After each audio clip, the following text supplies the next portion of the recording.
Yes, welcome class. हम लोगों ने अब तक जो पढ़ा है वो माइक्रो इकोनॉमिक्स पढ़ा है। अगर आप ये सिलेबस को देखेंगे, you will understand that we have understood micro economics, everything about micro economics, and now we are going to start the macroeconomics. So macroeconomics is a study of whole economy at a once. Macroeconomics is a study of whole economy, aggregate economy. So when I am saying aggregate economy, it means it covers the national income, income of all individuals, the employment to all citizens, then consumption of all citizens, savings of everyone, investment of all business. Okay, say inflation, deflation, interest rate, foreign trade, balance of payment, foreign exchanges, all these which are the part of economy as a whole, all these concepts can be understood in the macroeconomics. Okay, तो यहाँ से हमारा अब जो path है, जो orientation है, वो चेंज हो गया। अब हम मैक्रो इकोनॉमिक्स पढ़ रहे हैं, अब तक माइक्रो इकोनॉमिक्स पढ़ते थे। ठीक है, okay, let's proceed with the unit 4, this part. Let's have a thorough discussion on this. So when you go through this part, an overview of macroeconomic policies, I will give you an overview. See, all the policy that is framed by government of India time to time for the welfare of citizens, so all those policies are the macroeconomic policy. None of the policy is of microeconomics policy. All are of a label of macroeconomics, because every policy covers the large portion of citizens, large proportion of beneficiaries. प्रधानमंत्री आवास योजना बहुत सारे लोगों को cover कर रहा है। आयुष्मान भारत बहुत सारे लोगों को कवर कर रहा है। मनरेगा के अंतर्गत हम लगभग सारे गांव को कवर कर रहे हैं देश में। तो आप देखेंगे किसी भी तरह की नीति जो भी भारत सरकार बना रही है, वो सब मैक्रो इकोनॉमिक नीति है। ये तो नीति वो हो गए जो लोगों को डायरेक्टली अफेक्ट करते हैं। जो लोगों को डायरेक्टली अफेक्ट नहीं करते हैं, लेकिन लोगों को अफेक्ट करते हैं डायरेक्टली नहीं, मतलब बिजनेस के ऊपर लगाया गया। जैसे कि बिजनेस को हम बेल आउट पैकेज दे रहे हैं, या बिजनेस को कोरोना के टाइम पे लोन प्रोवाइड किया गया, छोटे बिजनेस को लोन प्रोवाइड किया गया, एसएमईज को, है ना, marginal and medium scale industries को, एमएसएमईज को लोन प्रोवाइड किया गया। तो ये डायरेक्टली हम पर लोगों पर तो नहीं, लेकिन बिजनेस के थ्रू लोगों पर इसका इम्पैक्ट है। डिसइन्वेस्टमेंट किया जा रहा है पब्लिक सेक्टर्स का, इसका इम्पैक्ट लोगों पर है। रेलवे में अगर प्राइवेटाइजेशन की तरफ कदम बढ़ाया जा रहा है, रिटेल में अगर एफडीआई को अलाउ किया जा रहा है, अगर कोल फील्ड में एफडीआई को 100% अलाउ कर रहे हैं, अगर न्यूक्लियर एनर्जी में हम कुछ चेंजेस ला रहे हैं, all these are the macro economic policies. Okay, तो ये इस टॉपिक से अब आप अपने आप को ज्यादा रिलेट कर पाएंगे, क्योंकि ये आप आते जाते हर दिन, हर रोज न्यूज पेपर में या आप टीवी पर, या आपकी खुद की एक समझ है, बनती गई है इतने सालों में। तो आज हम वहां से स्टार्ट करते हैं। सबसे पहले बेसिक हम स्टार्ट करते हैं, सर्कुलर फ्लो ऑफ इनकम, यहाँ से स्टार्ट करते हैं। ठीक है, सर्कुलर फ्लो ऑफ इनकम, इसको मैं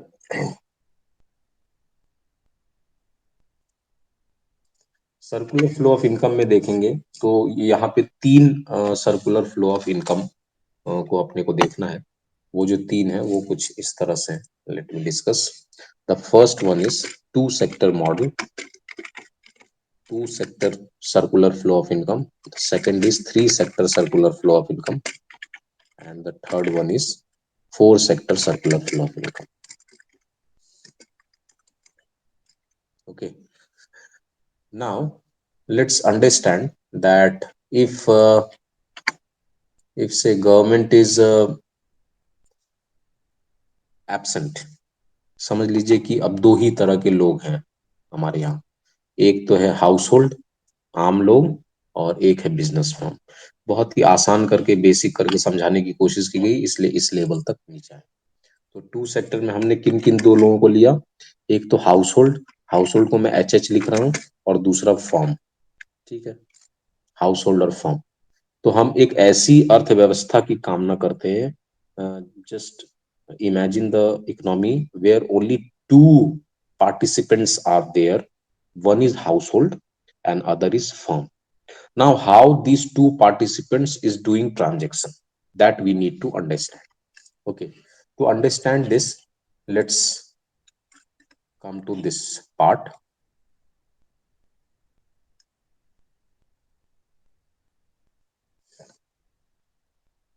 See, let's come to this part.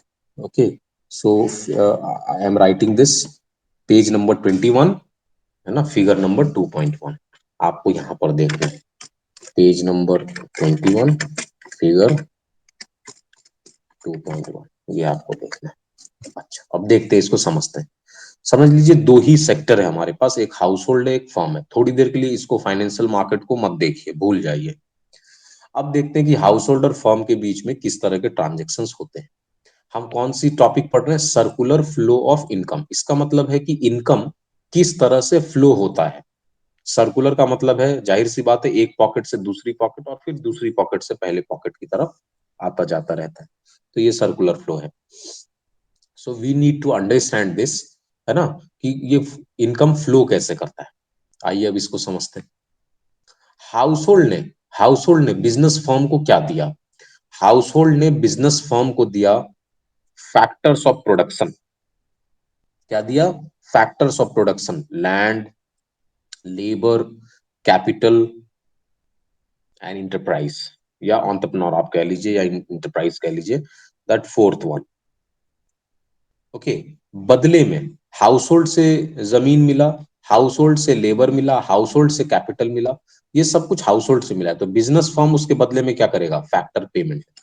House hold ने फैक्टर ऑफ प्रोडक्शन ट्रांसफर किया बिजनेस को, तो बिजनेस ने उसके बदले में फैक्टर पेमेंट किया। क्या क्या फैक्टर पेमेंट करेंगे?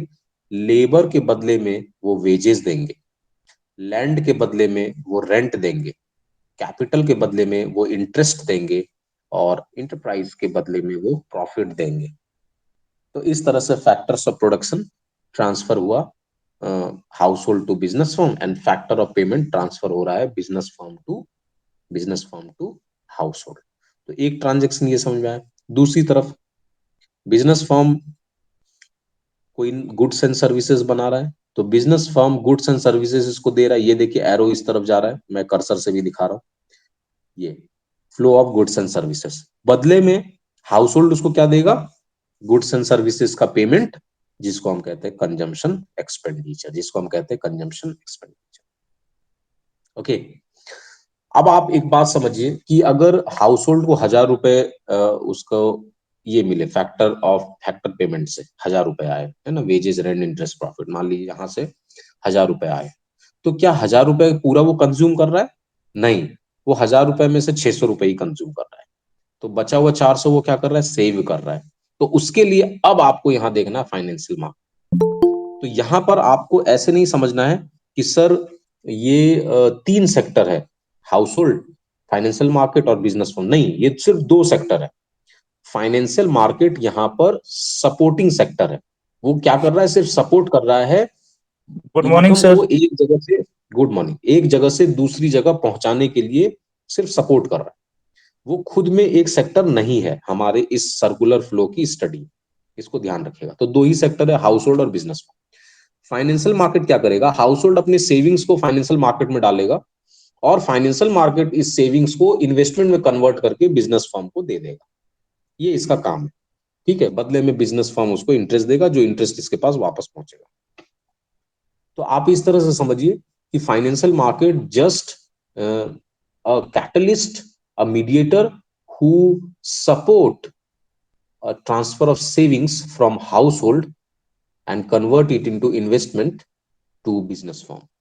Okay, that we need to understand. तो ये इजी था आपके लिए सर्कुलर फ्लो ऑफ इनकम। अगर 5 मार्क्स में आपसे बोलूं कि two sector circular flow of income बनाइए, तो आप बना सकते हैं। पहले आप फैक्टर ऑफ प्रोडक्शन दे दीजिए, बदले में फैक्टर पेमेंट, और दूसरी तरफ गुड्स एंड सर्विसेज दे दीजिए, बदले में गुड्स एंड सर्विसेज का payment, that is consumption expenditure. ठीक है, यहां पर हम क्या मानकर चल रहे हैं कि गवर्नमेंट एब्सेंट, इसलिए कोई टैक्सेस या ऐसी चीजों की हम बात नहीं कर रहे।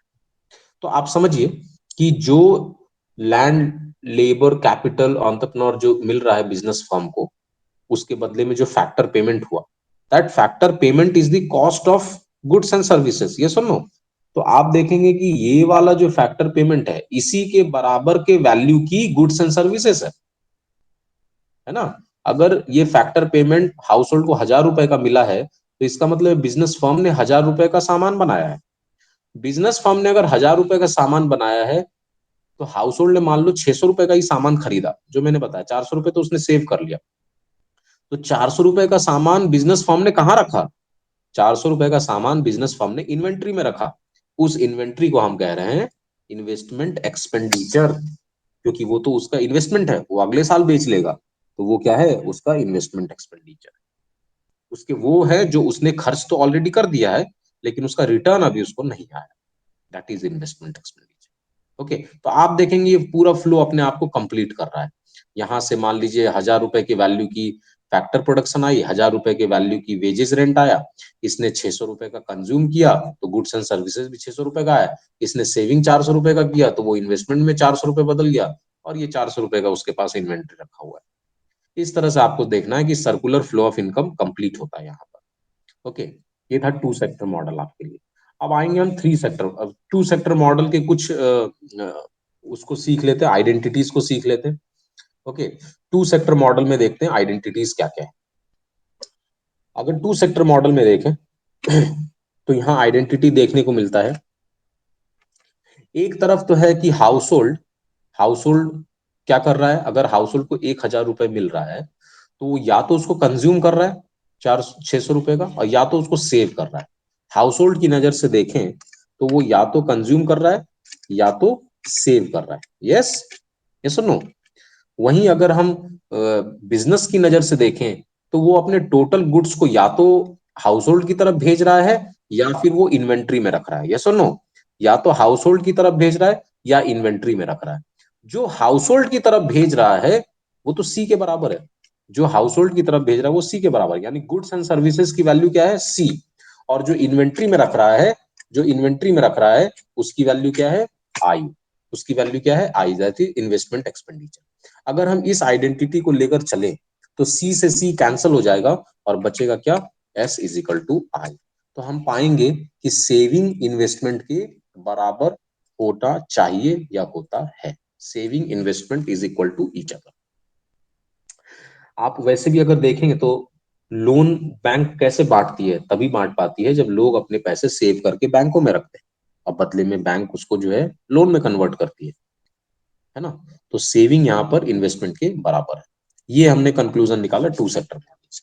आइए अब थ्री सेक्टर मॉडल की तरफ चलते हैं।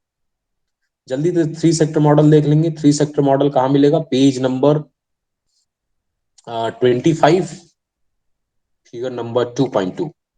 इसको मैं लिख देता हूँ, ये आप वहां से देख लेंगे। Page number 25, figure number 2.2। ठीक है, आइए अब इसको समझते हैं। अब यहाँ पर तीन सेक्टर है, तो तीन लोग हैं यहाँ पर। कौन कौन है वो मैं लिख देता हूँ पहले।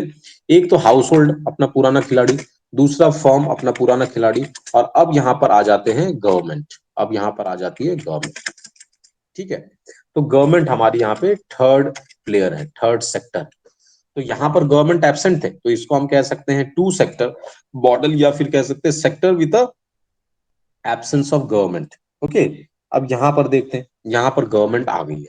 अब गवर्नमेंट आ गई तो गवर्नमेंट अपना रोल प्ले करेगी। क्या रोल प्ले करेगी? गवर्नमेंट टैक्सेस लेती है। तो जितने हमने लेन देन हाउस होल्ड और बिजनेस फर्म के बीच में किए थे वो तो होगा ही, ये देखिए। अच्छा, अब क्या कर रहे हैं आप? एक बात समझिएगा, इस केस में हमने पहली बार अभी सर्कुलर फ्लो को देखा, तो हमने इसमें दोनों बातें देखी। कौन कौन सी बातें?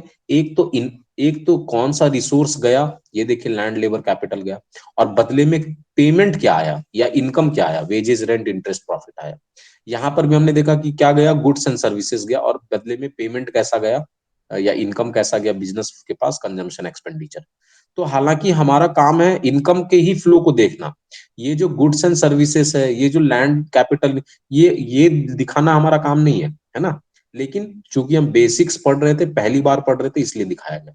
अब आप देखेंगे इस फिगर में ये बातें नहीं दिखाई गई है, तो आपको घबराना नहीं है। आपको समझना है कि सर्कुलर फ्लो ऑफ इनकम है, इसलिए सिर्फ इनकम के लेन देन को यहां दिखाया जाता है। आइए देखते हैं हाउस होल्ड फॉर्म से क्या क्या पाता है। फैक्टर पेमेंट पाता है, wages, rent, interest and profit. बदले में हाउस होल्ड क्या देता है, बदले में नहीं बल्कि business form goods and services देता है, उसके बदले में हाउस होल्ड क्या देता है, consumption expenditure, consumption expenditure that is C. Okay, ये तो हमारा लेन देन फिक्स है। और ये मैंने बताया था हाउस होल्ड अपना सेविंग्स फाइनेंशियल मार्केट में रखेगा और फाइनेंशियल मार्केट अपना इन्वेस्टमेंट कन्वर्ट करके बिजनेस को दे देगा। चलिए यहां तक क्लियर है। अब गवर्नमेंट देखते हैं, गवर्नमेंट आके क्या कर रही है। गवर्नमेंट जब बाजार में आ जाती है तो गवर्नमेंट भी किस तरह का पेमेंट करती है, गवर्नमेंट को हाउस होल्ड टैक्सेस भरते हैं, तो ये देखिए नेट टैक्स पेमेंट इधर गया। और गवर्नमेंट क्या करती है, बदले में सब्सिडी देती है या बदले में स्कॉलरशिप देती है या बदले में अपना अपना खर्चा करती है ना। तो उसको यहाँ नहीं दिखाया गया, आप चाहो तो दिखा सकते हो एक लाइन और बनाकर। अच्छा, दूसरी तरफ हाउस होल्ड के कुछ लोग यानी कुछ लोग सरकारी नौकरी भी करते हैं, तो उसके बदले गवर्नमेंट उसको क्या देती है, वेजेस एंड सैलरी देती है। ठीक है, चलिए इधर हो गया लेन देन। अब गवर्नमेंट का लेन देन बिजनेस फॉर्म से देख लेते हैं। इसको बिजनेस फॉर्म भी क्या करता है, पेमेंट करता है, टैक्स पेमेंट करते हैं। अब बदले में गवर्नमेंट क्या करती है, वेलफेयर का काम करती है, जो भी सपोर्ट है बिजनेस को सपोर्ट देती है। आप अगर गौर करेंगे तो फिगर में ना बहुत एक इंपॉर्टेंट वर्ड इसने यूज कर लिया, that is net. Net tax payment, इधर भी क्या यूज किया, नेट टैक्स पेमेंट।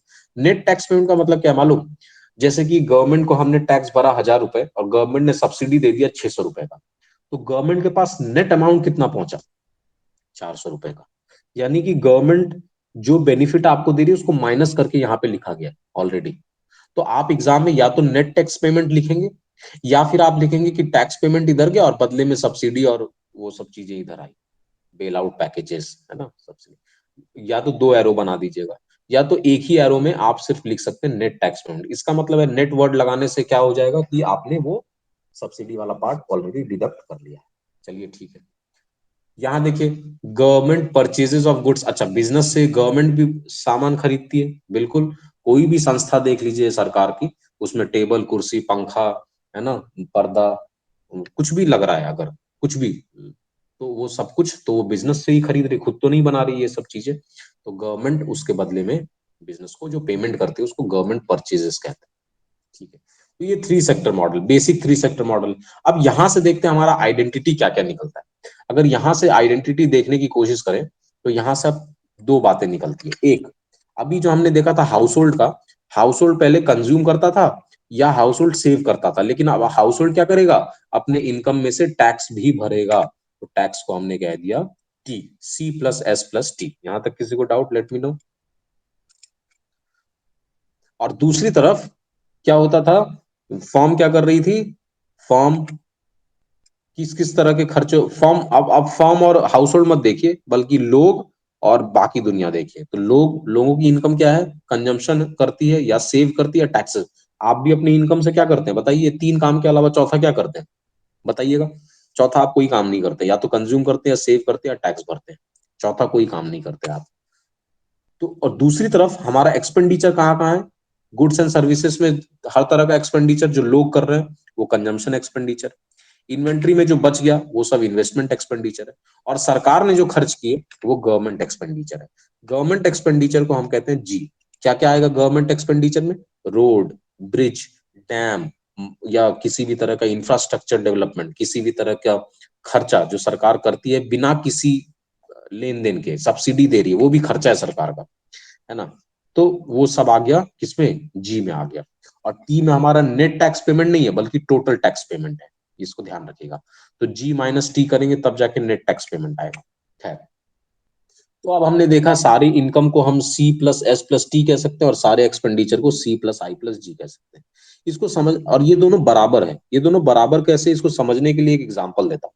मान लीजिए आज आपका बर्थडे है, आपको आपको आपको अपने रिश्तेदारों में, मान लीजिए आपके तीन रिश्तेदार हैं ABC, किसी ने 500 रुपए दिए, किसी ने 1,000 रुपए दिए, किसी ने 2,000 रुपए दिए। टोटल आपके आपके पास कितने पैसे आए। तो इसके तरीके हैं, या तो आप सारे सोर्स ऑफ इनकम को ऐड कर लो कि यहाँ से ये पैसे आए 2,000, 1,000 और 500, मेरे पास जो है 3,500 रुपए। एक तो ये तरीका है। दूसरा ये तरीका है कि जब आपने ये पैसे उनसे रिसीव किया, आशीर्वाद लिया और आपने जेब में रख लिया, आपने काउंट ही नहीं किया था, शाम को आकर आपसे आपके पार्टनर या आपके फ्रेंड पूछते हैं कि बताओ भाई आज तुमको कितना कमाई हो गया, बर्थडे में तुमको किसने क्या दिया, अब आपको तो याद नहीं है। आप क्या कर सकते हैं, क्योंकि आपने पैसा सुबह गिना नहीं था, अब आप कर सकते हैं कि मैं भाई मैंने दिन भर में क्या खर्च किया उसको ऐड कर लेते, सारे खर्चों को ऐड कर लेते, कि मैं मूवी देखने गया, मैं कपड़े खरीदा, मैंने खाना खाया, तो उसको ऐड कर लिया। तो वहां से भी आप 3,500 कैलकुलेट कर सकते हैं। तो इसका मतलब मैं समझाने की कोशिश ये कर रहा हूँ कि या तो आप सारे सोर्सेस ऑफ इनकम को रख लीजिए, या सारे सोर्सेस ऑफ एक्सपेंडिचर को काउंट कर लीजिए। दोनों एक दूसरे के बराबर है, क्योंकि दोनों एक फाइनल अमाउंट को बता रहा है, that is a income, that is a your income that you have got. तो यहाँ पर भी C plus S plus T ये इंडिविजुअल्स की टोटल इनकम है, और दूसरी तरफ देश के टोटल खर्चे हैं, C plus I plus G। ठीक है। अब अगर इस इक्वेशन को आगे सॉल्व करें तो क्या मिलेगा, C से C कट जाएगा, क्या बचेगा, S प्लस टी।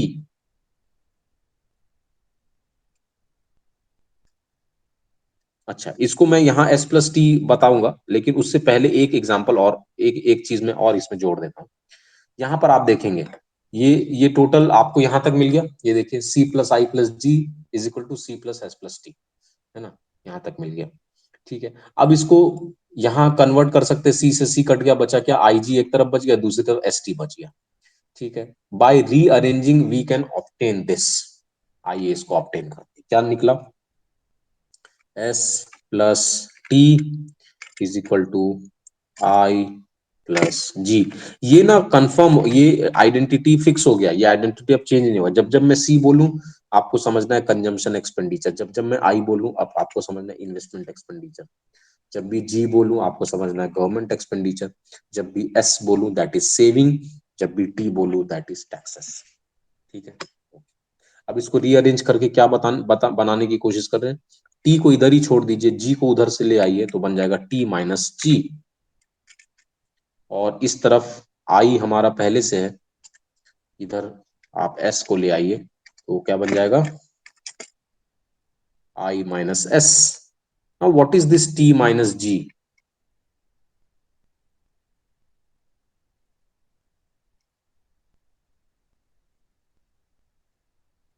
ओके।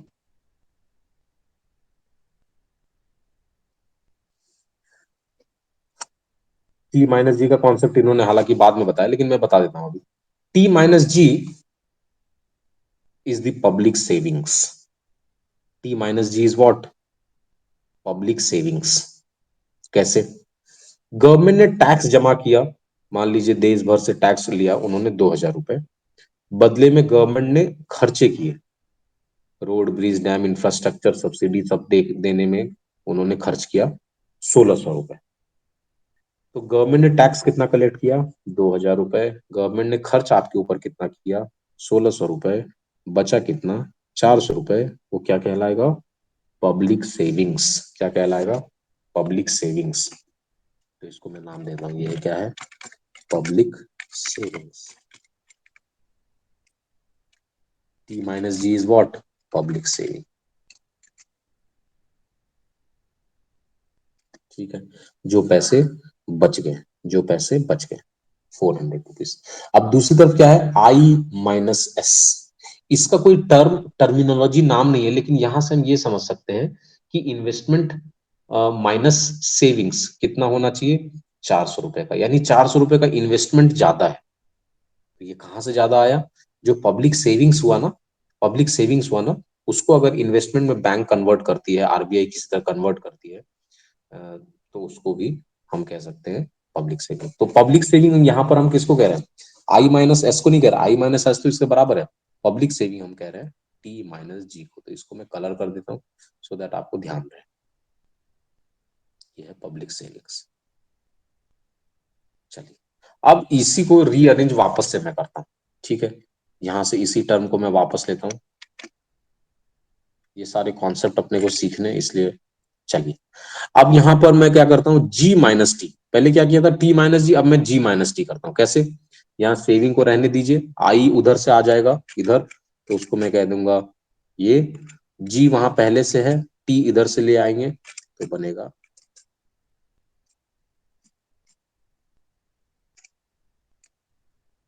जी माइनस टी। अब इसका मतलब समझते क्या है, अगर इफ जी माइनस टी की वैल्यू ग्रेटर देन या सॉरी इक्वल टू जीरो है, मतलब गवर्नमेंट 1,000 रुपए टैक्स लेती है, बदले में 1,000 रुपए खर्च कर देती है, तो जी माइनस टी क्या हो गया? जीरो। गवर्नमेंट ने टैक्स लिए 1,000 रुपए, खर्च किए 1,000 रुपए, जी माइनस टी हो गया जीरो। इस तरह के केस को हम कहते हैं बैलेंस्ड बजट। इस तरह के केस को हम क्या कहेंगे? बैलेंस्ड। सरकार ने बैलेंस्ड बजट बनाया, जितना टैक्स रेवेन्यू कलेक्ट किया उतना ही खर्च किया लोगों पे। ठीक है। दूसरी तरफ जी माइनस टी की वैल्यू अगर लेस देन जीरो है, लेस देन जीरो का मतलब क्या है बताइए? जी की वैल्यू है, मान लीजिए गवर्नमेंट एक्सपेंडिचर एक्सपेंसेस थाउजेंड ज्यादा है, रुपीज टैक्सेस। नहीं नहीं, एक्सपेंडिचर ज्यादा नहीं है। जी की वैल्यू है 1,000 रुपीज और टैक्स की वैल्यू है 1,200। यस, टैक्स ज्यादा रिसीव कर रहे हैं। टैक्स ज्यादा रिसीव कर रहा है और खर्च कम कर रही है सरकार। खर्च कम कर रही है, टैक्स ज्यादा है, खर्च कम कर रही है ना? तो यहाँ पर मैं दोनों बातें लिख देता हूँ। बैलेंस बजट, बैलेंस बजट का केस क्या है यहाँ लिख देता हूँ मैं, where G is equal to T, है ना, सो दैट आपको याद रहेगा। अच्छा,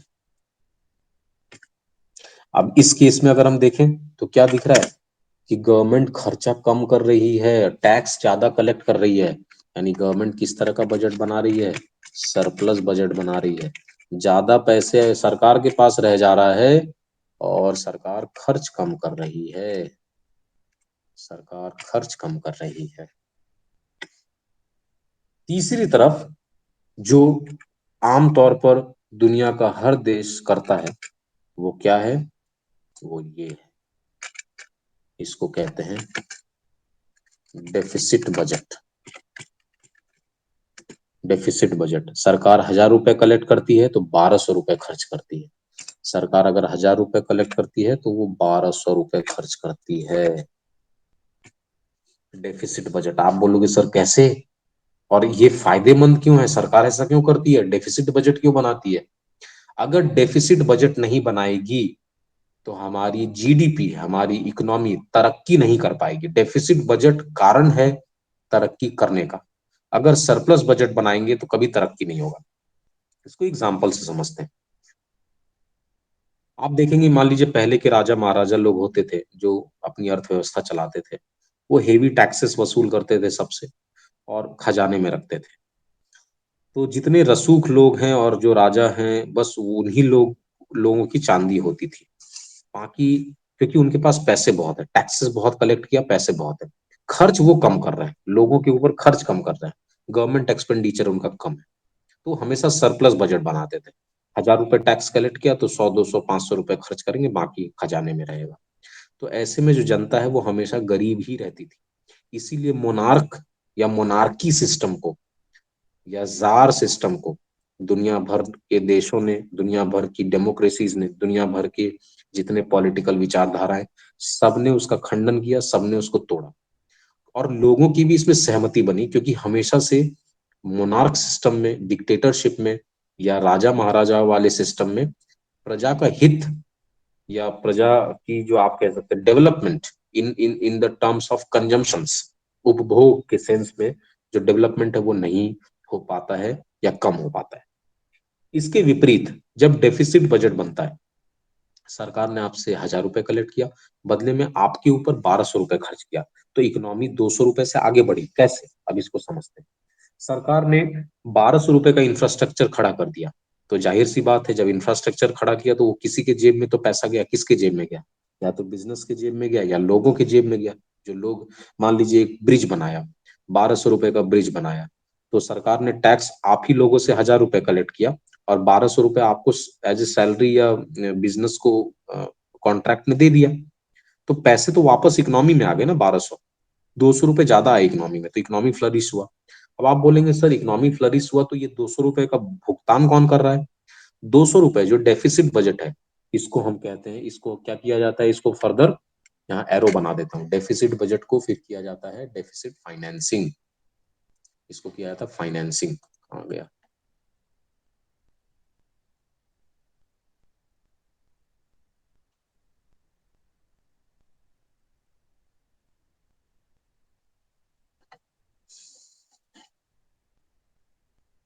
इसको किया जाता है डेफिसिट फाइनेंसिंग। डेफिसिट फाइनेंसिंग का तरीका क्या क्या है? डेफिसिट फाइनेंसिंग के दो तरीके हैं मोटे मोटे तौर पे। डेफिसिट फाइनेंसिंग का दो तरीका है, कौन कौन सा, उसको देखते हैं।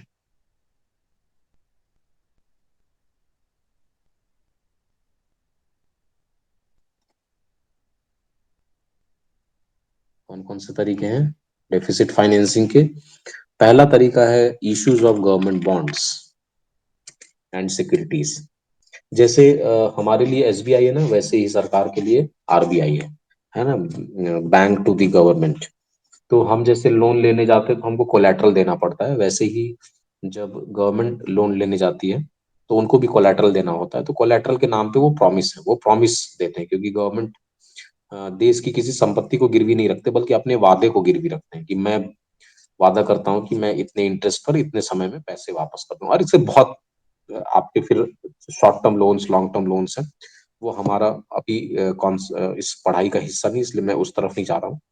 बट गवर्नमेंट बॉन्ड्स इशू करती है और आरबीआई फिर उस बॉन्ड्स को क्या करेंगे, बैंकों के पास ले जाएंगे, और बैंक उन बॉन्ड्स को लोगों के पास ले जाएगी और लोग अपना पैसा उसमें निवेश करेंगे। तो आप देखेंगे ये सर्कुलर फ्लो कंप्लीट हो रहा है। 200 रुपए गवर्नमेंट ने एक्स्ट्रा खर्च किए जो लोगों के पास आए, उससे हमारा इंफ्रास्ट्रक्चर डेवलप हो, यानी 200 रुपए का इंफ्रास्ट्रक्चर ज्यादा बना देश में, वो पैसा लोगों के जेब में पहुंचा, लोगों ने वो 200 रुपए के बॉन्ड खरीद लिए, वो बॉन्ड का पैसा आज एसबीआई से आरबीआई के पास पहुंचा, आरबीआई से सरकार के पास। एक तो तरीका ये है पैसे को घुमाने का। दूसरा तरीका क्या है? दूसरा तरीका है issue of currency. Issue of currency दूसरा तरीका है नए नोट की छपाई करके डेफिसिट बजट को फाइनेंस करने का। डेफिसिट फाइनेंसिंग का एक बड़ा तरीका है, लेकिन इशू ऑफ करेंसी हमेशा लास्ट ऑप्शन है। Issue of currency is the last resort. This is not the first option to finance, but this is the last resort. When no other options available, then government or then RBI decides to print a new currency. Okay, चलिए ये हमने यहाँ सीखा। आइए थोड़ा सा और इसको आगे लेकर चलते हैं। अगर इसको थोड़ा और आगे लेकर चले तो मैं जो ये इक्वेशन लेकर चला था, इसी इक्वेशन को मैं यहाँ पर कॉपी करता हूँ। चलिए कॉपी करता हूँ। अब मैं यहाँ पर एक टर्म और लेकर आता हूँ, वो टर्म है वाई। यहाँ पर थोड़ी देर के लिए अगर देखें, अगर आप सिर्फ इसको, जिसको मैं सेलेक्ट कर रहा हूं, सिर्फ इसको देखिए, तो यहाँ पर क्या दिख रहा है? Consumption, savings, taxes is equal to Y, that is income. Y को हम क्या बोल रहे हैं? इनकम। ठीक है, अब दूसरी तरफ इधर देखेंगे, consumption, investment, government expenditure, Y. Y क्या हमारा? टोटल खर्चा, देश का टोटल खर्चा, या हम कह सकते हैं value of total goods and services. क्या कह सकते हैं?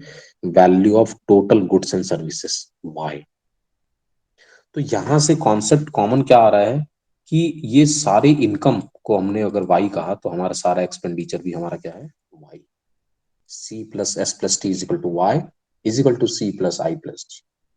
ओके, इस कॉन्सेप्ट को आप कहां पर पढ़ सकते हैं? इस कॉन्सेप्ट को आप यहाँ कहीं पढ़ सकते हैं। लेट मी सी। अच्छा, इस कॉन्सेप्ट के बारे में इज इक्वल टू वाई करके यहाँ पर नहीं दिया गया है, कोई बात नहीं, लेकिन यही सारी चीजें निकल कर आ जाएगी अभी। आइए अब आगे चलते हैं। अब इसको मैं अगर आगे लेकर जाऊं, पूरे देश के खर्चों को अगर मैं वाई कह रहा हूं तो वो सी प्लस आई प्लस जी के बराबर है। ठीक है, तो वाई में से अगर सी, आई और जी इसको घटा दिया जाए, वाई में से सी, आई और जी इसको घटा दिया जाए,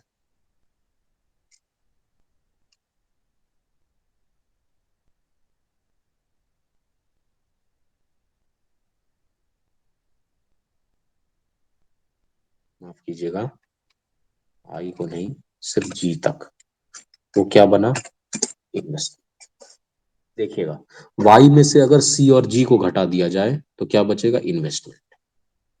और हमने एक बात सीखी है, we know that we know that we know that saving is equal to investment, we know that saving is equal to investment. इसका मतलब देश में अगर सारे नेशनल प्रोडक्ट में से, देश के नेशनल इनकम में से अगर सारे कंजम्पशन और सारे गवर्नमेंट एक्सपेंडिचर को हटा दिया जाए तो जो बचेगा उसको हम कह सकते हैं, उसको हम क्या कह सकते हैं, उसको हम क्या कह सकते हैं, नेशनल सेविंग। क्योंकि यही तो है हमारा एस, ये आई इन्वेस्टमेंट किसके बराबर है, एस के बराबर। So Y minus C minus G is what, is what, is a national savings. Okay,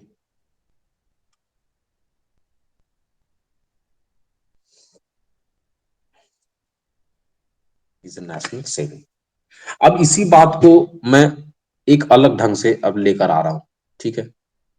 दूसरी तरफ हमारे पास क्या था, y is equal to C plus S plus T, C plus S plus T, है ना। तो यहां पर अगर हम सेविंग्स को निकालने की कोशिश करें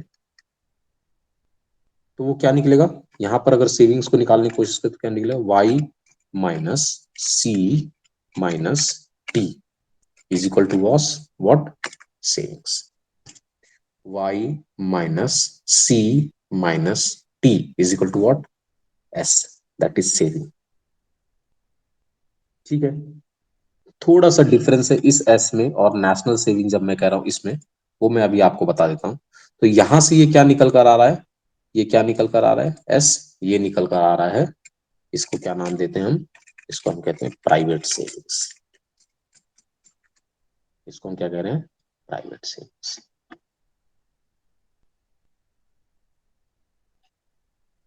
इसको हम क्या कह रहे हैं, प्राइवेट सेविंग। तो हमने तीन सर तरह के सेविंग्स पढ़ लिए। हाँ बोलिए। सर ये जो एस इज इक्वल टू आई है, ये तो जो अपना टू सेक्टर सर्कुलर था उसके लिए एप्लीकेबल है ना सर? नहीं, टू सेक्टर से ये मिला आइडेंटिटी अपने को, S is equal to I, yes लेकिन ये सर। एप्लीकेबल थ्रू आउट है, थ्रू आउट है। Because we know that saving is the amount which is converted into investment. ये ओके। हमको कहाँ से मिला, जब हमने थोड़ी देर के लिए गवर्नमेंट को एब्सेंट कर दिया मार्केट से, फिर हमने समझा टू सेक्टर मॉडल का मतलब था गवर्नमेंट एब्सेंट था वहां पे। गवर्नमेंट के यस सर। आने से सेविंग्स सेविंग्स में और इन्वेस्टमेंट में कोई फर्क नहीं पड़ा। कैसे नहीं हम्म। पड़ा, क्योंकि लोग जो सेव अगर गवर्नमेंट बॉन्ड में कर रहे हैं, है ना, तो जी के रास्ते वापस आ जा रहा है। इसलिए अब जो डिफरेंस आया वो बस इतना सा आया कि जिसको मैं नेशनल सेविंग्स और प्राइवेट सेविंग्स में कन्वर्ट कर दिया। अब सेविंग्स यहाँ तीन तरह के हो गए, है ना। अभी आपको और क्लियर हो जाएगा, let me give few minutes. यहां पर आप ओके। देखो, यहां पर पहला चीज मिला पब्लिक सेविंग सरकार के आने की वजह से, दूसरा मिल रहा है प्राइवेट सेविंग और तीसरा मिल रहा है नेशनल सेविंग। ये तीन तरह के सेविंग्स मिल रहे हैं। तो इसका मतलब क्या है, private savings plus public savings is equal to national saving. ठीक है, तो हमें टू आइडेंटिटी में पब्लिक सेविंग नाम का कुछ भी नहीं था, तो प्राइवेट सेविंग ही नेशनल सेविंग था हमारा। ठीक है, यहां तक क्लियर है, प्राइवेट सेविंग ही yes sir. National saving.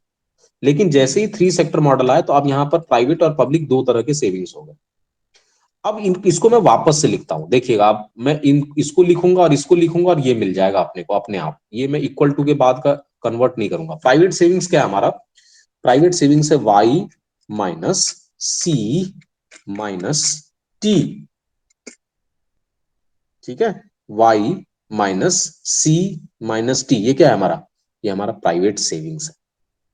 Now plus public saving क्या है हमारा, टी माइनस जी। पब्लिक सेविंग क्या है, टी माइनस जी, टी माइनस जी।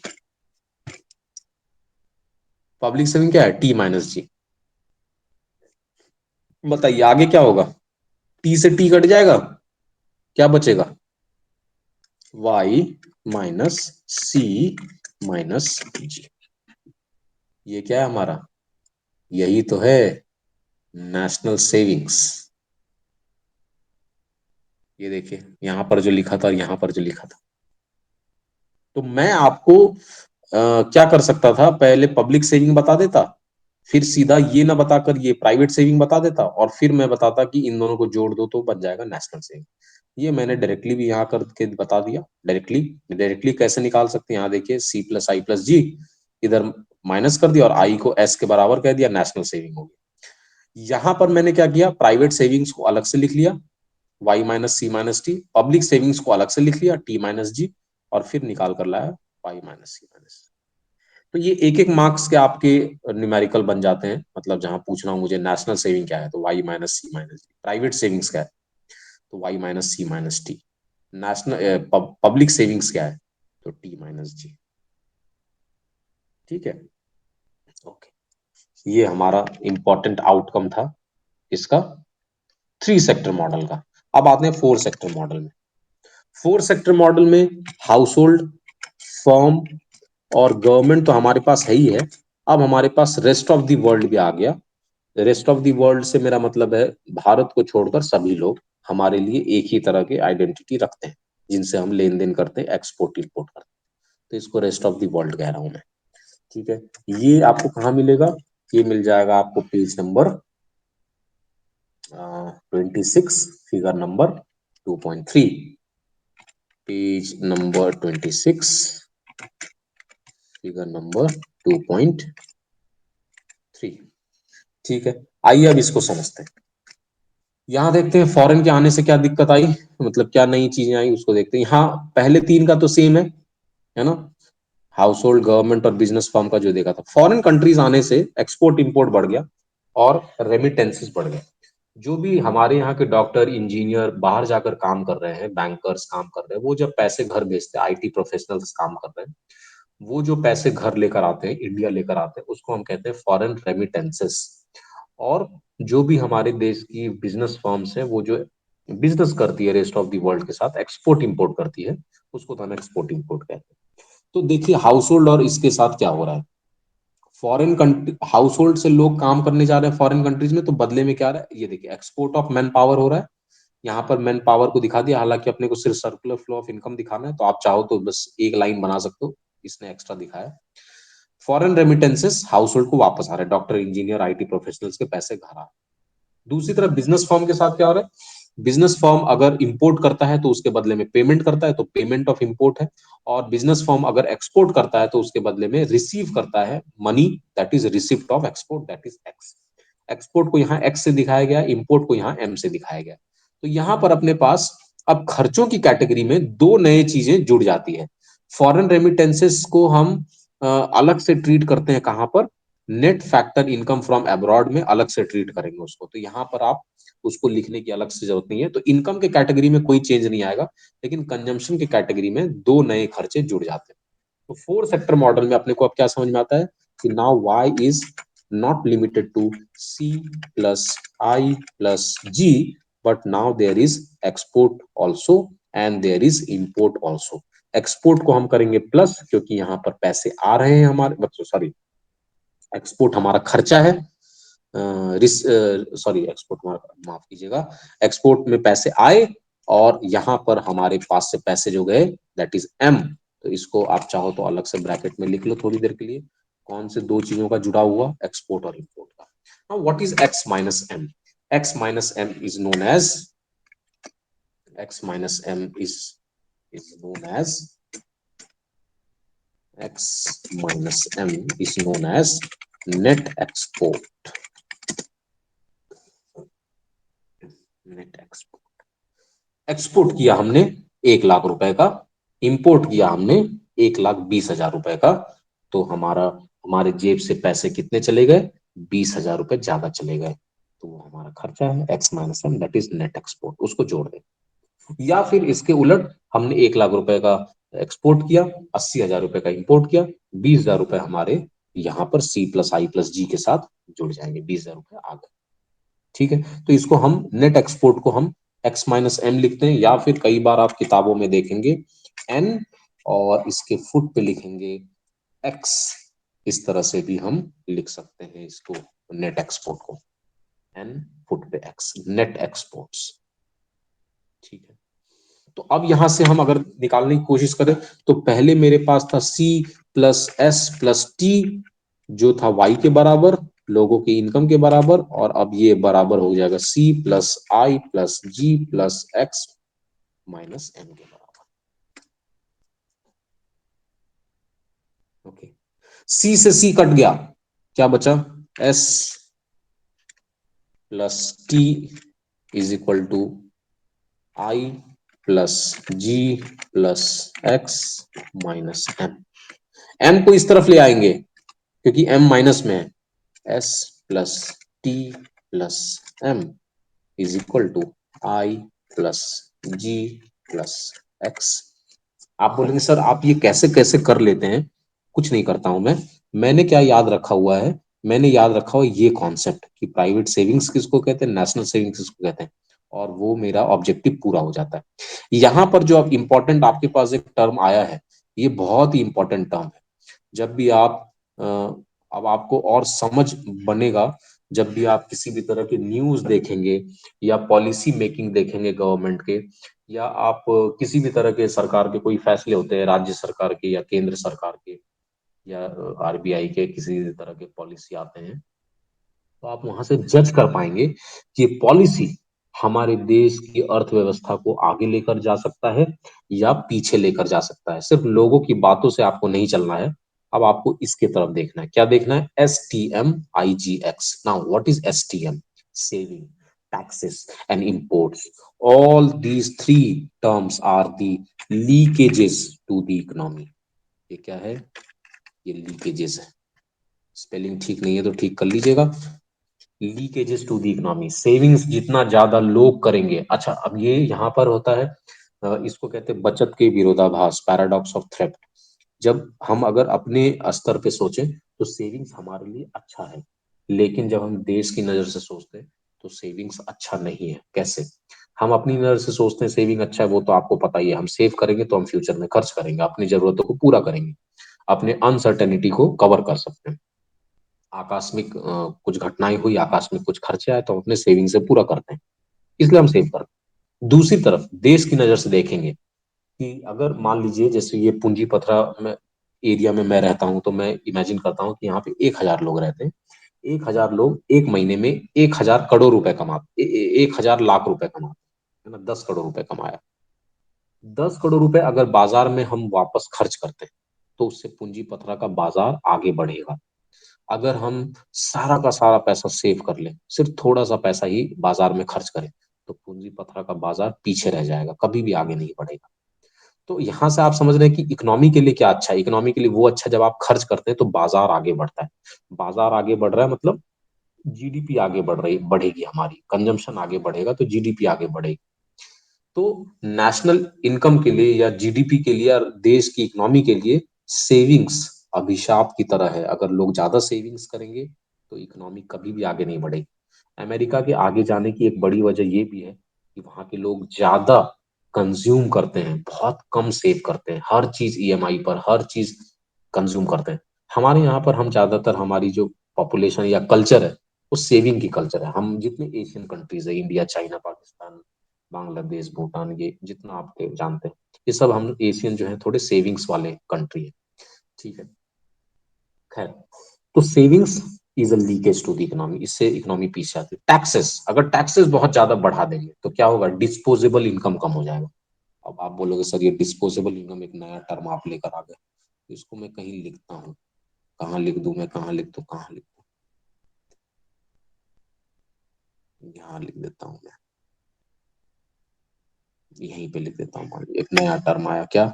टोटल इनकम में से अगर टैक्सेस को हटा दिया जाए तो जो पैसा बचेगा वो खर्च करने लायक पैसा होगा, that is known as disposable, that is known as disposable.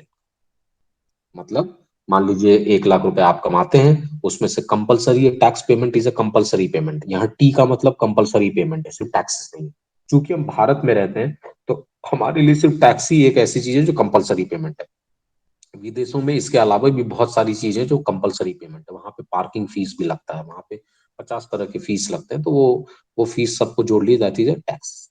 तो अगर उन सबको माइनस कर दे, मतलब 1 लाख रुपए आप कमाते हैं, 10,000 रुपए कंपलसरी पेमेंट है टैक्सेस, वो माइनस कर दे, तो आप सिर्फ लायबल हैं 90,000 रुपए ही खर्च करने के लिए, इससे ज्यादा आप खर्च नहीं कर सकते। आप पूरा, आप सोचे 95 खर्च कर दे तो कैसे करें आप, तो आपका टैक्स ऑब्लिगेशन कौन पूरा करेगा, टैक्स तो भरना पड़ेगा। इसलिए डिस्पोजेबल इनकम इसको नाम दिया। क्या नाम दिया? इनकम में से टैक्सेस हटा देंगे तो डिस्पोजेबल।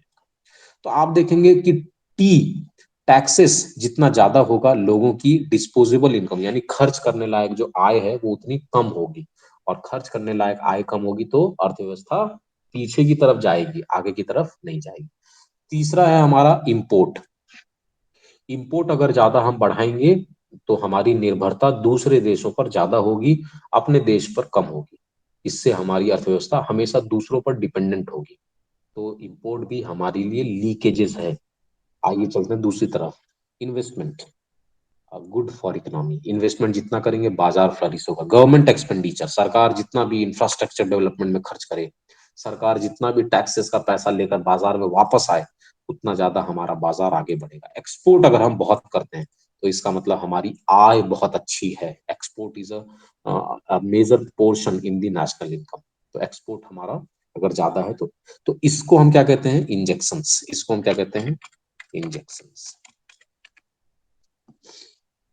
तो अब आप कभी भी न्यूज न्यूज सुने और न्यूज में आए कि सरकार ने चाइना के साथ कुछ पॉलिसी में बदलाव लाया है, जिसमें वो हम जो है रिप्लेस करेंगे चाइनीज प्रोडक्ट को, हमारे देश में बढ़ाएंगे इस तरह के काम को, तो इसका मतलब सरकार क्या कर रही है? एम को कट कर रही है। एम को कट कर रही है मतलब सरकार लीकेजेस को फिल कर रही है। दूसरी तरफ सरकार कहती है हम किसानों को सब्सिडी देंगे जिससे कि किसान जो है ज्यादा एक्सपोर्ट कर सके, या किसान को हम सपोर्ट करेंगे जिससे कि वो एक्सपोर्ट कर सके क्वालिटी। यानी सरकार एक्स को बढ़ाने की कोशिश कर रही है। तो आपके दिमाग में तुरंत क्लिक करना चाहिए as a student of economics, ये सर ये तो इंजेक्शन है। अगर सरकार कहती है कि हम नई योजनाएं लेकर आ रहे हैं जिससे कि हम इंफ्रास्ट्रक्चर डेवलपमेंट करेंगे, जितने भी वेलफेयर के भी हैं, अगर लोगों को घर दिया जा रहा है, अगर साफ सफाई में खर्च किया जा रहा है, ये सारे गवर्नमेंट एक्सपेंडिचर है which is good for economy, not a bad for economy. these are the injections to the economy. Now come to the investment. If the investment is growing in the economy, this is again the good injections to the economy. This is good for economy. अगर लोगों को सरकार अगर promote करती है कि आप ज्यादा सेविंग कीजिए, तो मतलब ये लीकेज का काम करती है।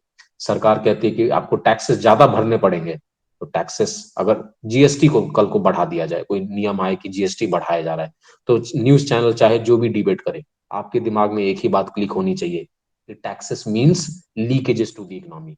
Taxes means leakages to the economy. It is not an injection to the economy. However, taxes is good source of revenue for the government. But again, increase in taxes means increase in the leakages. Okay, तो यहां से अब आप अपन STM IGX इसको हमेशा याद रखिएगा।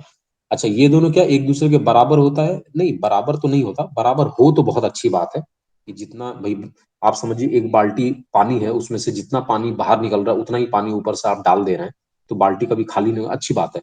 लेकिन आमतौर पर ये बराबर होता नहीं है।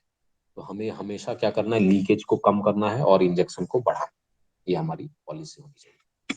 चलिए, यहाँ पर हमारा 4 सेक्टर मॉडल भी लगभग खत्म होता है। इसमें कुछ और है तो मैं देख लेता हूँ। अच्छा, सेविंग इन्वेस्टमेंट आइडेंटिटी है।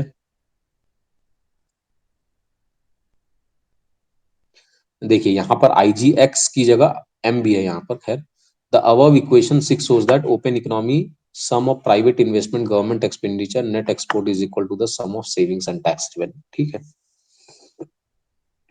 फॉरेन कैपिटल, अच्छा ये एक इंपॉर्टेंट पार्ट है। Foreign capital flow and trade balance. Foreign capital flow and trade balance. Now what is happening, let's सी।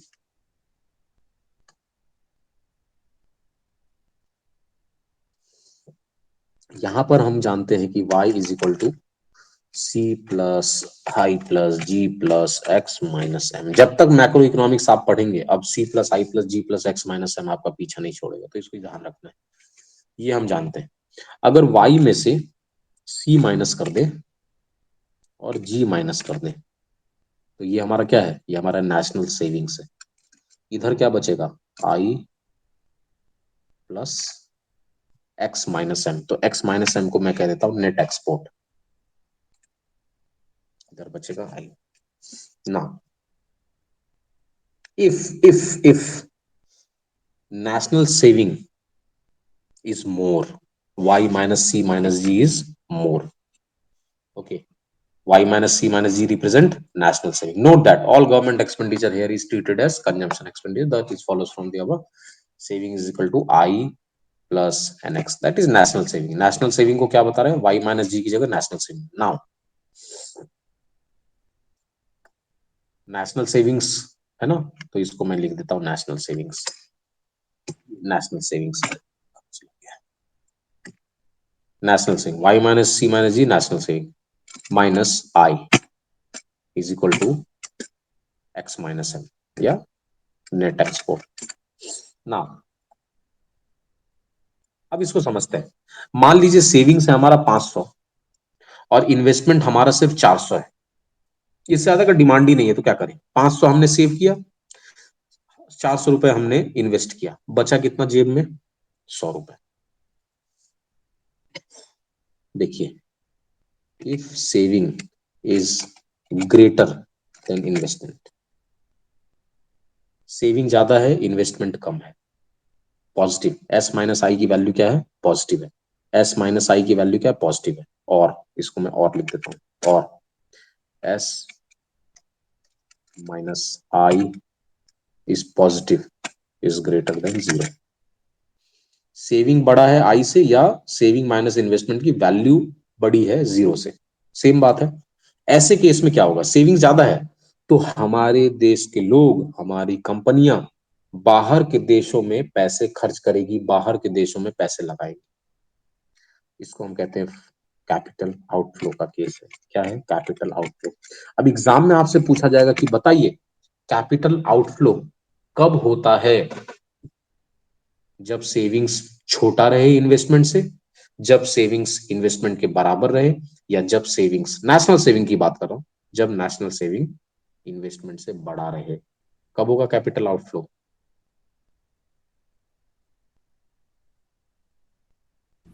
तो जब सेविंग्स इन्वेस्टमेंट से ज्यादा, तो ज्यादा है. तभी होगा. गुड, क्योंकि तभी हम, हमारे पास एक्स्ट्रा पैसा जो हम खर्च करेंगे.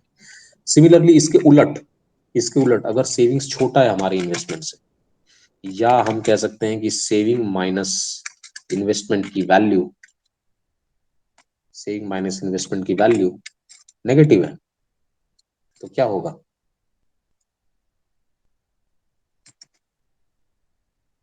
भाई सेव हम कर रहे हैं 500 रुपए, लेकिन खर्च इन्वेस्टमेंट हमको जरूरत है 700 रुपए का, तो 200 रुपए कहां से आएगा? बाहर से आएगा. तभी बाहर की कंपनियां पैसे लेकर यहां आती है, या हम बाहर की कंपनी के पास जाते हैं कि भैया पैसे दे दो. तब होता है कैपिटल इनफ्लो. तब बाहर के पैसे यहां आते हैं, कैपिटल इनफ्लो. कैपिटल आउटफ्लो और कैपिटल इनफ्लो का केस आपको याद रखना है. ठीक है, ये एक इंपॉर्टेंट कॉन्सेप्ट है यहां से, बस ये याद रखना है और कुछ नहीं. तो यहाँ पर इसी बात को समझाया गया है इक्वेशन 8 में. ये तो यहाँ मैंने पूरी आइडेंटिटी, जितनी आइडेंटिटी लिखी हुई है लगभग सब समझा दिया. एक बार क्विक रिवीजन करते हैं और देख लेते हैं क्या किया. 2 सेक्टर मॉडल में हमने देखा S is equal to I. ठीक है. 3 सेक्टर मॉडल में total income is equal to total expenditure लिखा, और यहाँ से हमने निकाला पब्लिक सेविंग की जानकारी निकाली टी माइनस जी, और हमने बजट देखा कि अगर गवर्नमेंट एक्सपेंडिचर टैक्सेस के बराबर है तो बैलेंस बजट है, अगर गवर्नमेंट एक्सपेंडिचर कम है तो सरप्लस बजट है, जो कि राजा महाराजाओं के समय होता था, मोनार्की में होता था, या डिक्टेटरशिप में होता है. जबकि गवर्नमेंट एक्सपेंडिचर ज्यादा है, जो जितने भी सारे डेमोक्रेटिक कंट्री हैं या डेवलप्ड कंट्री, डेवलपिंग कंट्रीज है, वो डेफिसिट बजट बनाते हैं, जहाँ पे गवर्नमेंट की एक्सपेंडिचर ज्यादा होती है टैक्सेस से. और इसको फाइनेंस कैसे किया जाता है? डेफिसिट फाइनेंसिंग, या तो हम बॉन्ड्स इशू, सिक्योरिटी देती है गवर्नमेंट, या फिर इशू ऑफ न्यू करेंसी करती है. चलिए, इसके बाद हमने यहाँ से ही 2 चीजें और निकाली, नेशनल सेविंग और प्राइवेट सेविंग्स. तो खैर, हमने टी माइनस जी देखा था, सरकार के खजाने में टैक्सेस आए, सरकार ने गवर्नमेंट एक्सपेंडिचर खर्च किया, जो बचा उसको हम पब्लिक सेविंग्स कह रहे हैं. और लोगों लोगों की इनकम में से हम उनके कंजम्पशन और टैक्सेस को हटा दें तो हम उसको कह रहे हैं प्राइवेट सेविंग. लोगों की इनकम में से कंजम्पशन और टैक्सेस को हटा दें तो हम उसको कह रहे हैं प्राइवेट सेविंग. प्राइवेट सेविंग और पब्लिक सेविंग को अगर जोड़ दिया जाए, ये प्राइवेट सेविंग है, और ये पब्लिक सेविंग है। अगर इसको जोड़ दिया जाए तो जो निकल कर आता है वो कहलाता है नेशनल सेविंग्स। ठीक है। एक कॉन्सेप्ट और हमने देखा कि इनकम में से टैक्सेस को हटा दिया जाए तो उसको कहते हैं डिस्पोजेबल इनकम। डिस्पोजेबल इनकम का मतलब है खर्च करने लायक इनकम, जो आप खर्च कर सकते हैं। 4 सेक्टर मॉडल में हमने देखा एक्स माइनस एम, नया 2 टर्म ऐड हो गया, एक्सपोर्ट और इंपोर्ट। एक्सपोर्ट और इंपोर्ट को हमने किस तरह से देखा, यहाँ पर अगर हम ये इक्वेशन को लिखते हैं, जो इक्वेशन हमारे पास पहले था C plus S plus T is equal to C plus I plus G, अब की बार एक्स माइनस एम यहाँ पर आ गया। माइनस एम को उस तरफ ले जाए, सी से सी काट दे तो जो बचेगा वो होगा ये ब्लू कलर में एस टी एम आई जी एक्स। यहाँ हमने देखा कि S T am saving, taxes और इंपोर्ट, लीकेज है इकोनॉमी में, और इन्वेस्टमेंट, गवर्नमेंट एक्सपेंडिचर और एक्सपोर्ट, इंजेक्शन इकोनॉमी में। अगर कोई भी पॉलिसी बनती है जो एसटीएम को सपोर्ट करती है, इसका मतलब देश को पीछे लेकर जाएगी। कोई भी पॉलिसी बनती है जो आईजीएक्स को सपोर्ट करती है, इसका मतलब देश को आगे लेकर जाएगी। इसके बाद हमने क्या देखा, इसके बाद हमने देखा कि कैपिटल इनफ्लो आउटफ्लो कब होता है, तो जब देश की सेविंग्स, पूरे राष्ट्र की सेविंग हमारे राष्ट्र में किए गए इन्वेस्टमेंट से बड़ी है तो हम पैसे लेकर बाहर जाएंगे, कैपिटल आउटफ्लो होगा। और जब छोटी है तो ये कैपिटल इनफ्लो होगा। अब आप बोलेंगे सर लेकिन रियल लाइफ में तो दोनों एक साथ होता है, कैपिटल इनफ्लो भी हो रहा है हमारे यहाँ, कैपिटल आउटफ्लो भी हो रहा है, हमारी कंपनियां बाहर जा रही है, बाहर की कंपनियां यहाँ आ रही है, बिल्कुल होता है। तो वो सेक्टोरल सेक्टोरल वजहों से है। सेक्टोरल वजह क्या है कि मान लीजिए हमारा अडानी ग्रुप बाहर गया, तो बाहर उसने उसकी यहाँ पर उसने अपना बिजनेस इतना फैला लिया है कि अब उसके पास सेविंग्स इतने ज्यादा हैं कि वो बाहर भी जा सकता है इन्वेस्टमेंट करने के लिए। क्योंकि हम और आप क्या करते हैं, आपको अगर मान लीजिए अभी कल को बिजनेस करना है तो आप कभी नहीं सोचेंगे चलो न्यूजीलैंड जाके कर लेते, या तो आप शिफ्ट हो जाएंगे चलो ठीक है, नहीं तो आप क्या करते हैं यहाँ पे पहले अपने मोहल्ले में खोला, फिर आपने अपने जिले में 3-4 दुकानें खोली, फिर आपने अपने राज्य में दुकानें खोली, फिर आपने अपना बिजनेस को बढ़ाया देश भर में, फिर जाकर आप इंटरनेशनल जाते हैं। तो कैपिटल आउटफ्लो का केस क्या है, when the saving is greater than the investment. और दूसरी तरफ कैपिटल इनफ्लो का केस क्या है, when the saving is less than the investment, when we demand investment from the foreign companies because we don't have savings sufficient to make the investment. तो ये simple cases है। इसको भी कोई colour दे देता हूं मैं जो याद रखना है। ये कलर है वहां पे तो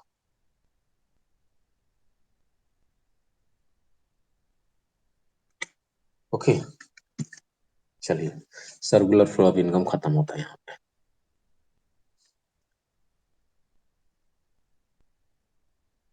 अब जीडीपी को अगर देखा जाए, national income and national product, राष्ट्रीय आय या राष्ट्रीय उत्पाद। ओके। आमतौर पर जो आम भाषा में आप सुनते हैं वो सुनते हैं आप जीडीपी, ग्रॉस डोमेस्टिक प्रोडक्ट। हमारे देश की जीडीपी इतनी है, फ्रांस की इतनी, इंग्लैंड की इतनी है, अमेरिका की, चाइना की इतनी, रसिया की इतनी है, जर्मनी। तो ये जितनी भी आप सुनते हैं जीडीपी, ये बोलचाल की भाषा है। लेकिन एग्रीगेट्स, कितने एग्रीगेट्स हैं जिससे नेशनल इनकम को जाना जाता है, तो टोटल 8 एग्रीगेट्स हैं। कितने, लिख लीजिए, total number of 8 aggregates, aggregates of national income, aggregates of national income. क्या क्या है aggregates of national income, GDP, पहले मैं 4 लिख देता हूँ है ना, फिर मैं 8 बताऊंगा। GDP, GNP, NDP, NNP. ठीक है। ओके। नाउ अगर इसी को मैं रिपीट कर दूं, ये हो गए 8।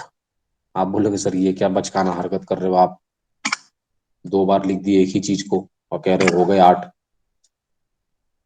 एक जीडीपी है मार्केट प्राइस, इसको मैं कॉपी पेस्ट करता हूं हर जगह।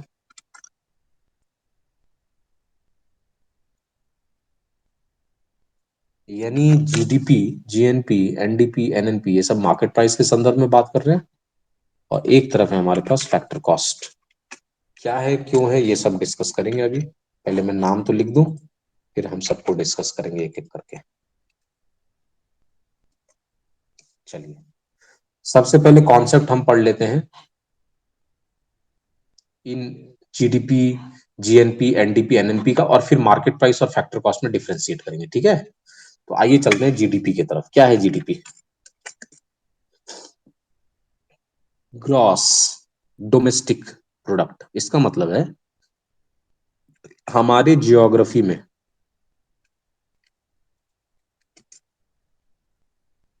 भारत की भौगोलिक क्षेत्र के अंतर्गत जितनी भी चीजों का उत्पादन हुआ उन सब की वैल्यू, ठीक है, value of all goods and services produced in a year under the geography of a country. मैं क्या बोल रहा हूं? भारत के भौगोलिक क्षेत्र के अंतर्गत जितने भी गुड्स एंड सर्विसेज प्रोड्यूस्ड हुए हैं उन सब का वैल्यू एक साल में जो भी कहलाएगा वो कहलाएगा जीडीपी। कोई डाउट इसमें? नहीं, गुड। नेक्स्ट आते हैं जीएनपी। इसको पहले टेक्निकली लिख देता हूं मैं। जीएनपी क्या होता है? GDP minus NFIA. फिर मैं बात करूंगा इसका कंसेप्ट का। एनएफआईए क्या है? Net factor income from abroad.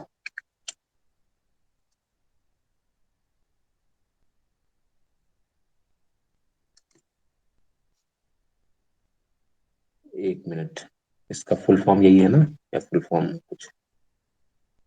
एक minute, yes, net factor income from abroad. ठीक है, एनएफआई है। चलिए अब इसको समझते हैं। क्या है? Value of goods and services produced by the Indian national in a year.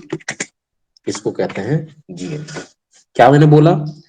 Bharat नहीं, अब मैं कह रहा हूं भारतीय, भारतीय मूल के लोगों या बिजनेस के द्वारा जितने भी गुड्स एंड सर्विसेज एक साल में बनाए गए उन सब की वैल्यू को हम कहते हैं gross national product. Gross national product. National word लगाया है, इसका मतलब क्या है? जितने भारतीय लोग हैं, मैं उसकी बात कर रहा हूं, इंडियन नेशनल्स की बात कर रहा हूं। जब डोमेस्टिक प्रोडक्ट बोला था तो मैं अपनी जमीन की बात कर रहा था कि हमारी जमीन पे चाहे जापान की कंपनी आके काम कर रही है, अमेरिका की कंपनी काम कर रही है, चाइना की कर रही है, यूएसए, जर्मनी, इंग्लैंड, कहीं की भी कर रही है, वो हमारे देश पर कर रही है, हमारे देश की जमीन पर कर रही है, तो हमारे देश की वजह से है वो पैसा, तो उसको हमने कहा जीडीपी। और जब मैं जीएनपी कह रहा हूं, इसका मतलब जो भी हमारे यहाँ की कंपनियां हैं, जो भी, सॉरी, बाहर की कंपनी है जो हमारे देश में काम करे, उस उन सब का पैसा को हमने माइनस कर दिया। जो बाहर के डॉक्टर इंजीनियर लोग हमारे यहाँ काम कर रहे हैं उन सब के पैसे को माइनस कर दिया। और जो हमारे लोग हैं, हमारे लोग जो विदेशों में, हमारी कंपनियां जो विदेशों में काम करे, उनके पैसे को हमने ऐड कर दिया। तो वो क्या बन गया हमारा? भारतीयों द्वारा कमाया गया पैसा through goods and services in a year, that is gross national product. तो यहां से अपने को क्या समझ में आया कि net factor income from abroad क्या है? एनएफआईए क्या है? एनएफआईए क्या है? एनएफआईए क्या है? एनएफआईए क्या है, देख लेते हैं इसको। एनएफआईए क्या है? Net factor from income from abroad क्या क्या है? ये सारी चीजें हैं।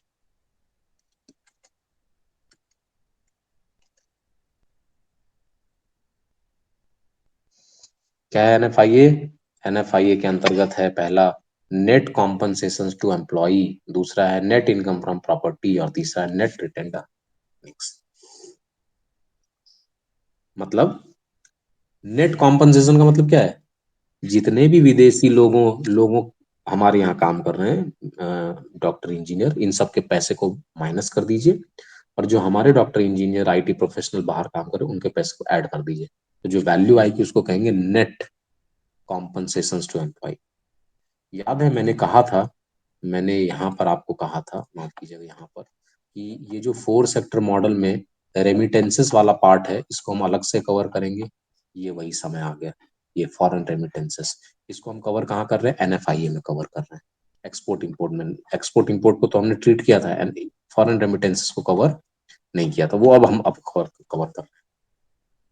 ठीक है, तो आपने यहाँ क्या देखा, आपने यहाँ क्या देखा, हमने देखा नेट कॉम्पनसेशन, उसे यहाँ क्या, नेट इनकम फ्रॉम प्रॉपर्टी। तो जाहिर सी बात, जो income from property, rent, interest या किसी भी तरह का एंटरप्रेन्योरशिप है, प्रॉफिट, डिविडेंड, जो भी हमारी बिजनेस कमा कर लाती है, तो उन सब के पैसे को ऐड करेंगे, और जो भी यहाँ पर प्रॉपर्टी, रेंट, इंटरेस्ट या किसी तरह के प्रॉफिट, डिविडेंड से विदेशी लोग पैसे कमाते हैं भारत देश में, उसको माइनस करेंगे, तो जो वैल्यू आएगी उसको कहेंगे net income from property, rent, interest, income, entrepreneurship, profit, activity.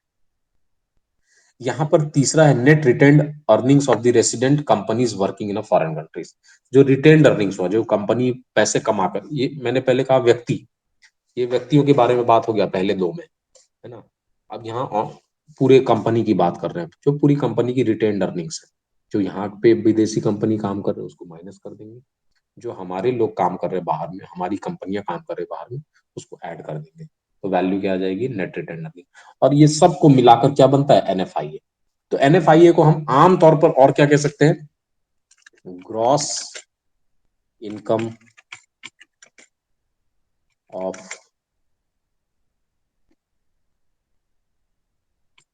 Indian national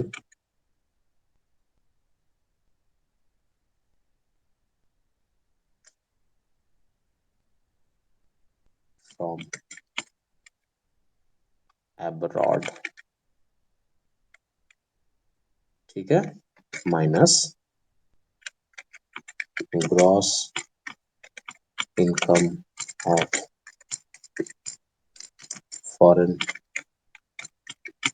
nationals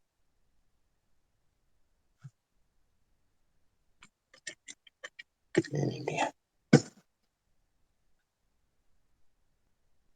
ठीक है, तो ये gross income from Indian national from abroad क्या हो गया, ये सब में जो पैसे भारतीय कमा रहे हैं, और gross income of foreign nationals in India क्या हो गया, इन सब में जो विदेशी लोग पैसे कमा रहे हैं उनको माइनस कर दिया। तो NFIA net factor income from abroad बन जाता है। मान लीजिए हमारे सब चीज मिलाकर 1,000 रुपए लेकर आ रहे हैं, और ये सब कुछ करके 1,200 लेकर जा रहे हैं, इसका मतलब हमारा एनएफआईए नेगेटिव है, आमतौर पर नेगेटिव रहता है। या दूसरी तरफ ये 1,200 है और ये 1,000 रुपए है, तो हमारे ये पॉजिटिव, एनएफआईए पॉजिटिव। ठीक है, तो ये जीडीपी और जीएनपी क्लियर है सभी को। अब आते हैं दूसरा एनडीपी और एनएनपी में। एनडीपी क्या है, एनडीपी टेक्निकली अगर देखें तो ये है जीडीपी में से अगर आप डेप्रिसिएशन को माइनस कर देंगे, डेप्रिसिएशन को माइनस कर देंगे तो क्या बन जाएगा, एनडीपी। डेप्रिसिएशन को माइनस कर देंगे। अब डेप्रिसिएशन क्या है उसको देख लेते हैं, जीडीपी तो जानते हैं, डेप्रिसिएशन क्या है उसको देख लेते हैं।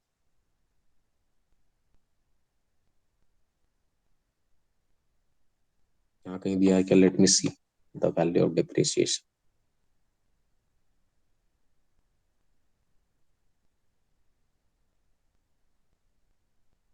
ना, depreciation, this consumption of fixed capital or fall in the value of fixed capital due to wear and tear is called depreciation।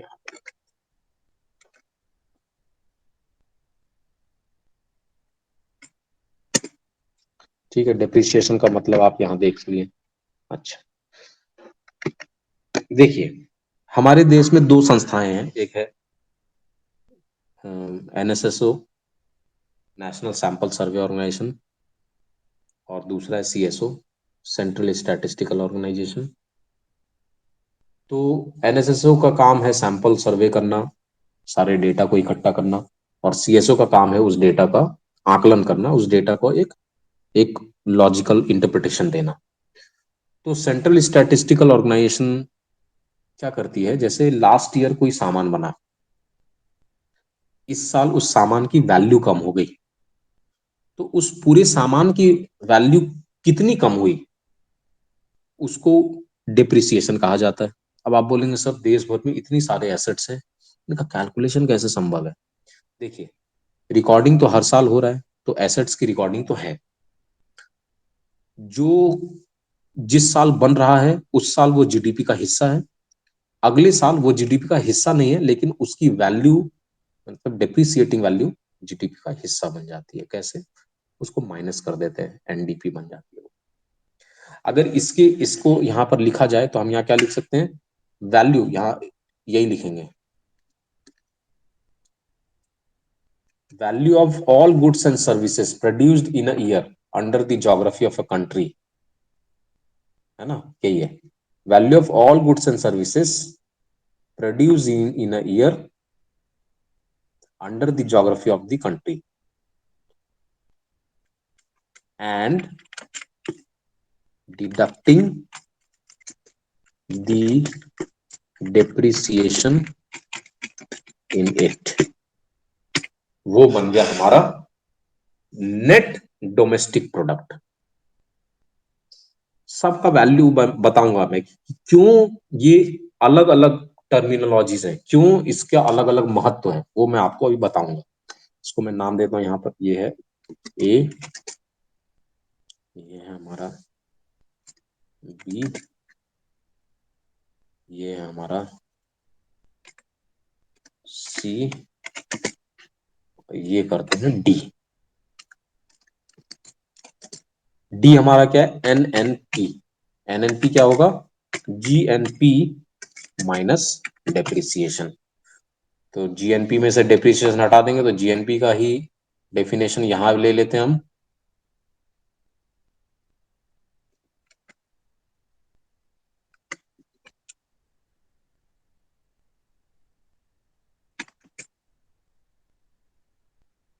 और ये वाली बात इसमें जोड़ देते हैं, बस हो गया काम खत्म। अब आइए समझते हैं इसकी वैल्यू, इसका महत्व क्या है। देखिए, जब हम जीडीपी कह रहे हैं, इसका मतलब हम देश की जमीन पर, सरजमीन पर जितनी भी एक्टिविटी हो रही है उसकी वैल्यू कह रहे हैं। मतलब हमारा देश कितना प्रोडक्टिव है, क्योंकि देश में जो आप देखेंगे, हम कहते हैं ताइवान माइक्रो प्रोसेसर चिप बनाता है, इंडिया नहीं बनाता है। क्यों नहीं बनाता है? क्यों नहीं बनाता है? Because of climate, because of minerals, because of mines, because of technology. So these are the reasons. अच्छा, कुछ चीजें इंडिया करता है, हमारे आईटी प्रोफेशनल्स, हमारी आईटी कंपनी, बाहर नहीं है ऐसा। कंपटीशन, हमारा मार्केट, हमारे मिनरल्स, हमारे यहाँ पे जो नेचुरल रिसोर्सेस है, हमारे यहाँ पे जो खेत या खलियान है, हमारे यहाँ जो जितने एग्रीकल्चरल प्रोडक्ट पैदा होते हैं, तो ये हमारे देश की कैरेक्टरिस्टिक्स है, ये देश की खूबी है। तो जीडीपी किसी देश का अगर ज्यादा है दूसरे देश से, तो हम क्या कह सकते हैं कि वो उस देश की खूबी है, ये कि वो इतना पैसा कमा रहा है, उस देश की खूबी है। लोग यहाँ पर आ रहे हैं, दूसरी कंपनी यहाँ आके काम कर रही है, तो दूसरी कंपनी यहाँ क्यों आई? हमने ऐसा माहौल दिया इसलिए वो आई। हमारे यहाँ पे कुछ तो है इसलिए वो आई है, अपने देश को छोड़कर। वो पाकिस्तान जाने की बजाय इंडिया आई, because of laws, because of the flourish market, because of large population. So these are the dividends for the country.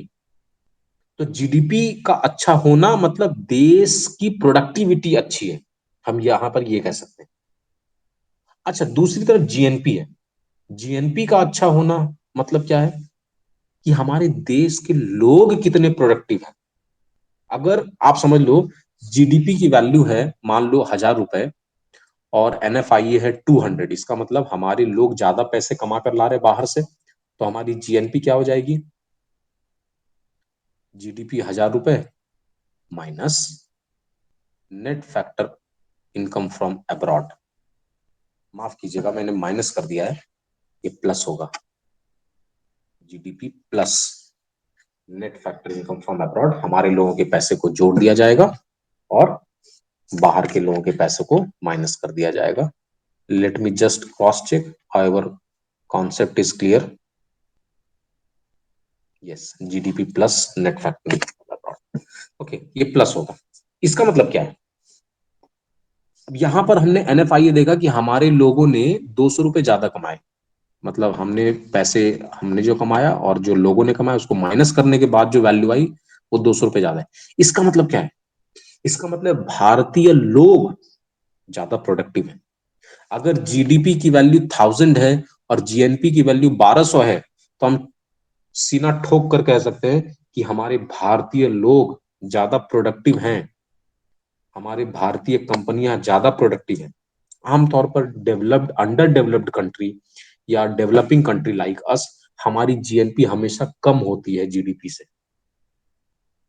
क्योंकि विदेशी कंपनी ज्यादा यहां से पैसे लेकर जाती है, बजाय कि हमारे लोग दूसरी जगह से ज्यादा पैसे कमाते हैं।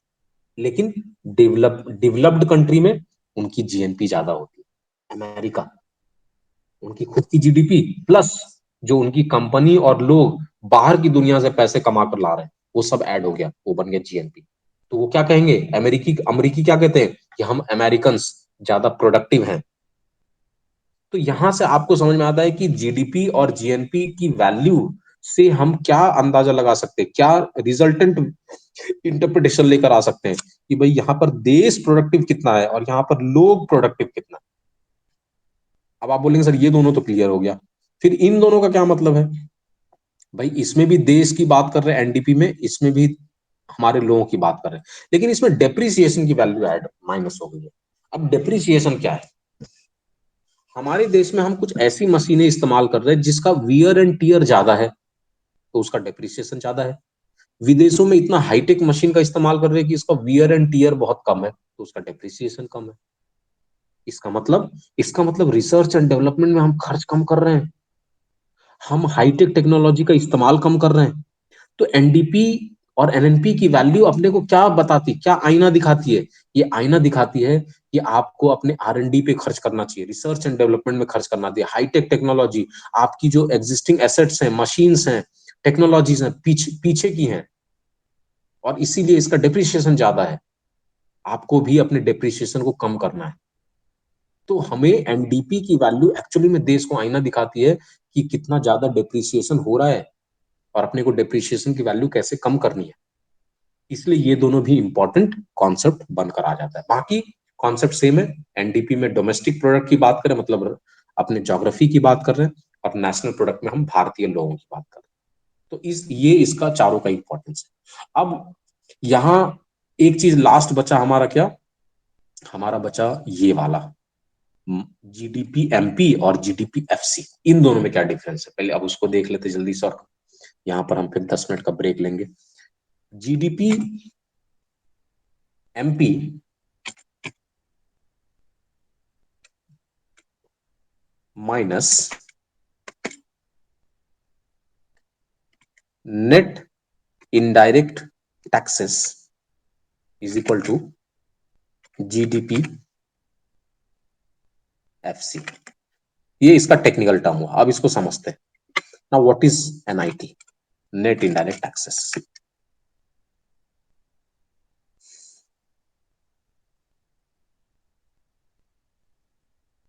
आइए अब इसको समझते हैं, नेट इनडायरेक्ट टैक्सेस क्या क्या है। The difference between national income and net national product at market price arises from the fact that indirect taxes and subsidies cause market price of output to be different of the factor income resulting। ठीक है, इसको इसका कहीं अगर definition लिखा है तो मैं लिख देता हूं बस।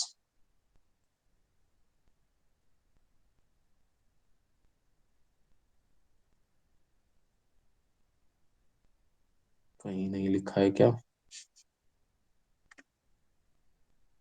अच्छा, तो दो ही टर्म में लिख देता हूं मैं, इनडायरेक्ट टैक्सेस माइनस सब्सिडीज, इसको कहते हैं net indirect taxes. Direct taxes का कैलकुलेशन तो टी में हमने कर लिया था, है ना, वो तो आ गया हमारे इक्वेशन में। लेकिन इनडायरेक्ट टैक्सेस का नहीं किया था, जो सामान के खरीद बेच पर होता है। आप समझिए, फैक्ट्री में सामान बना, फैक्ट्री में सामान बना 10 रुपए का, उस 10 रुपए में वो 10 रुपए किसका है? वो 10 रुपए फैक्टर्स ऑफ प्रोडक्शन का है। उस 10 रुपए में कुछ हिस्सा वेजेस जाएगा, कुछ रेंट जाएगा, कुछ इंटरेस्ट जाएगा और कुछ प्रॉफिट जाएगा। इसके अलावा कुछ जाएगा तो बताइए। 10 रुपए का कोई सामान बना, फैक्ट्री के गेट पे बनकर खड़ा है, 10 रुपए उसका कॉस्ट है, तो वो 10 रुपए कहाँ गया? वो 10 रुपए या तो वेजेस है, रेंट है, इंटरेस्ट है, प्रॉफिट है। ठीक है। लेकिन जब लोगों तक पहुंचता है, जब मार्केट में आता है, तो उसमें क्या जुड़ जाता है? उसमें जुड़ता है, जैसे ही फैक्ट्री के गेट से बाहर निकला सामान, उसमें लग गया इनडायरेक्ट टैक्सेस, एक्साइज ड्यूटी या जीएसटी आजकल, उसमें इनडायरेक्ट टैक्सेस लग गया। तो जैसे ही इनडायरेक्ट टैक्सेस लगा, वो जोड़कर आपके पास पहुंचा और वो बन गया मार्केट प्राइस। इसका मतलब, अगर हमारी जीडीपी एफसी, समझिएगा, जीडीपी एफसी 10 रुपए है और जीडीपी एमपी 12 रुपए है, तो सही आईना कौन दिखा रहा है? GDP FC. ये एग्जैक्ट वैल्यू बता रहा है सामान का। इसके वैल्यू में तो इनडायरेक्ट टैक्सेस का इंपैक्ट हो गया। आ रही बात समझ में?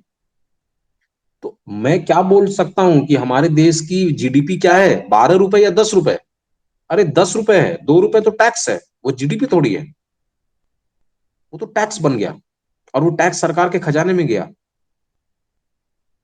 तो आप समझेंगे कि हमको रियल डोमेस्टिक प्रोडक्ट की वैल्यू बतानी है, रियल वैल्यू, रियल, तो वो हमेशा फैक्टर कॉस्ट से आता है कि भाई उस सामान की वास्तविक लागत क्या थी, दैट इज जीडीपीएफसी। उसमें इनडायरेक्ट टैक्सेस जोड़ दिए, वो बन गया मार्केट प्राइस ना।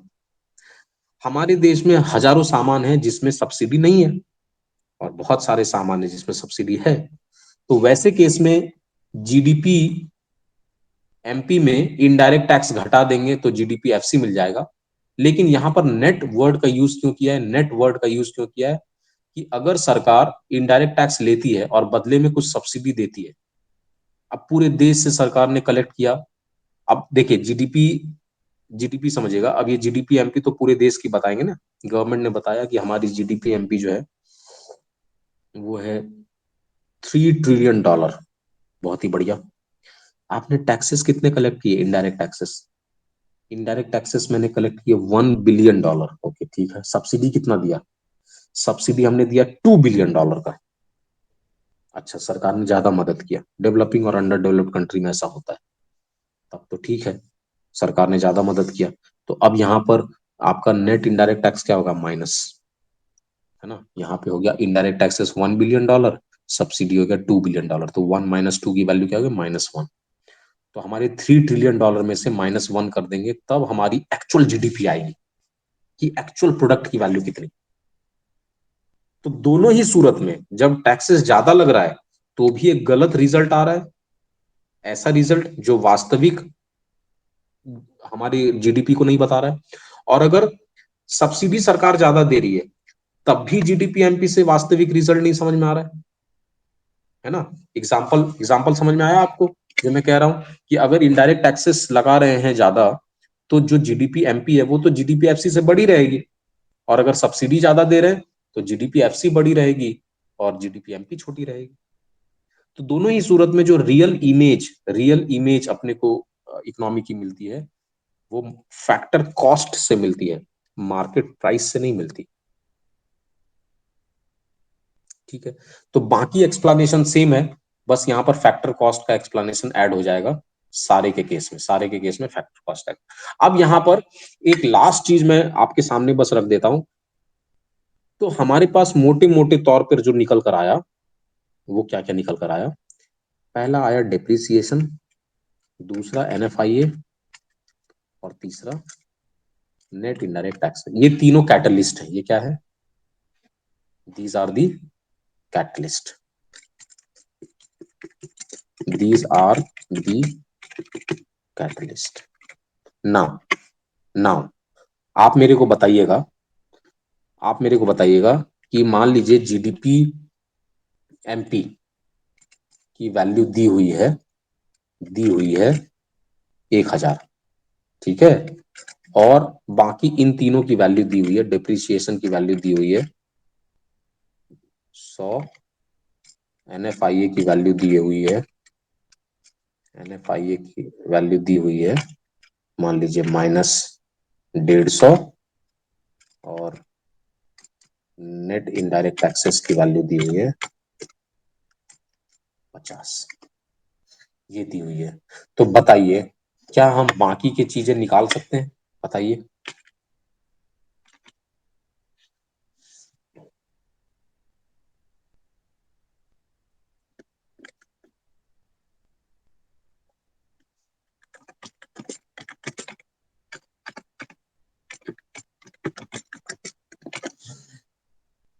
बताइए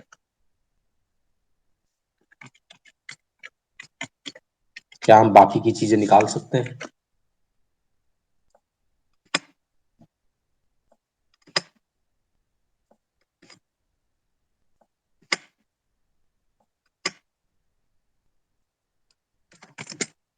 क्या होगा GNPMP? GNPMP क्या होता है? जब हम जीडीपी एमपी में जब हम जीडीपी एमपी में अगर हम NFIA को ऐड कर देते हैं, डोमेस्टिक, आप देखिएगा मैं ट्रिक बता रहा हूं आप लोगों को, ट्रिक। डोमेस्टिक में जब NFIA को ऐड कर देंगे तो नेशनल बन जाएगा।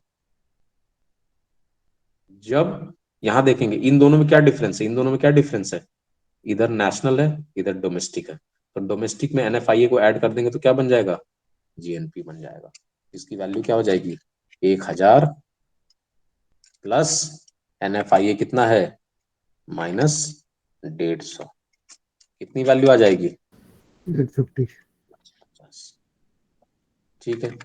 चलिए अब दूसरा ट्रिक, NDP-MP कहां से आएगा भाई, जीडीपी में क्या चेंज करना है, जीडीपी में क्या चेंज करना है, यहां अगर अगर इन दोनों को देखेंगे तो जो पहला टर्म है वो है नेट, और इधर जो पहला टर्म है वो ग्रॉस। तो ग्रॉस से नेट में जाना है, ग्रॉस से नेट, ग्रॉस से नेट कैसे निकलता है, जब हम डेप्रिसिएशन माइनस करते हैं।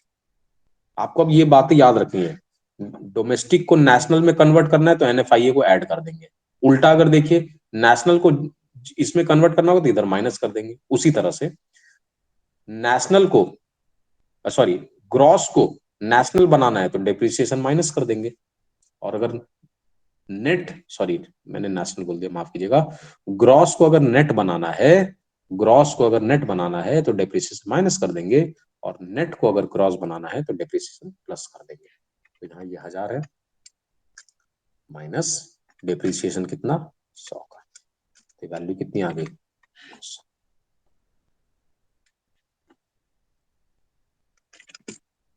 बताइए NNP MP में क्या कर सकते हैं, ये NDP MP की वैल्यू लिख लें,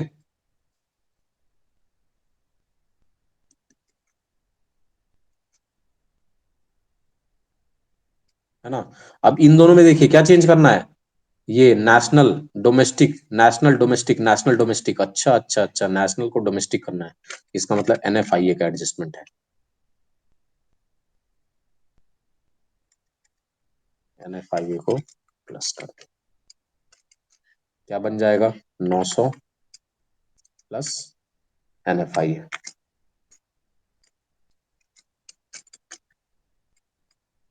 750, ठीक है। अच्छा GDP FC, तो यहाँ GDP MP ले लेते हैं, GDP MP में अगर इनडायरेक्ट टैक्सेस को हटा देंगे तो क्या मिल जाएगा, GDP FC 1000 रुपए माइनस नेट इनडायरेक्ट टैक्स कितना है 50 रुपए, कितना बन जाएगा 950। बस अब बाकी इन सब में क्या करना है अपने को, उसी की वैल्यू को लेना है, GNP की वैल्यू को लेना है और NIT को माइनस करना है।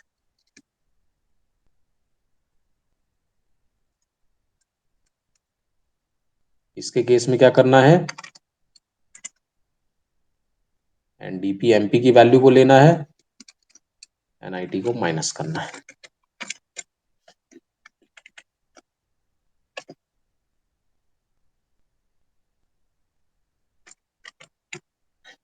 इसके केस में क्या करना है, एनएनपी एमपी के वैल्यू को लेना है और एनआईटी को माइनस करना है। कर दीजिए। जीएनपी एमपी कितना है, 850, एनआईटी कितना है 50, कितनी वैल्यू हो गई 800। एनडीपी एमपी कितना है 900, माइनस करना है एनआईटी, कितनी वैल्यू हो गई 850।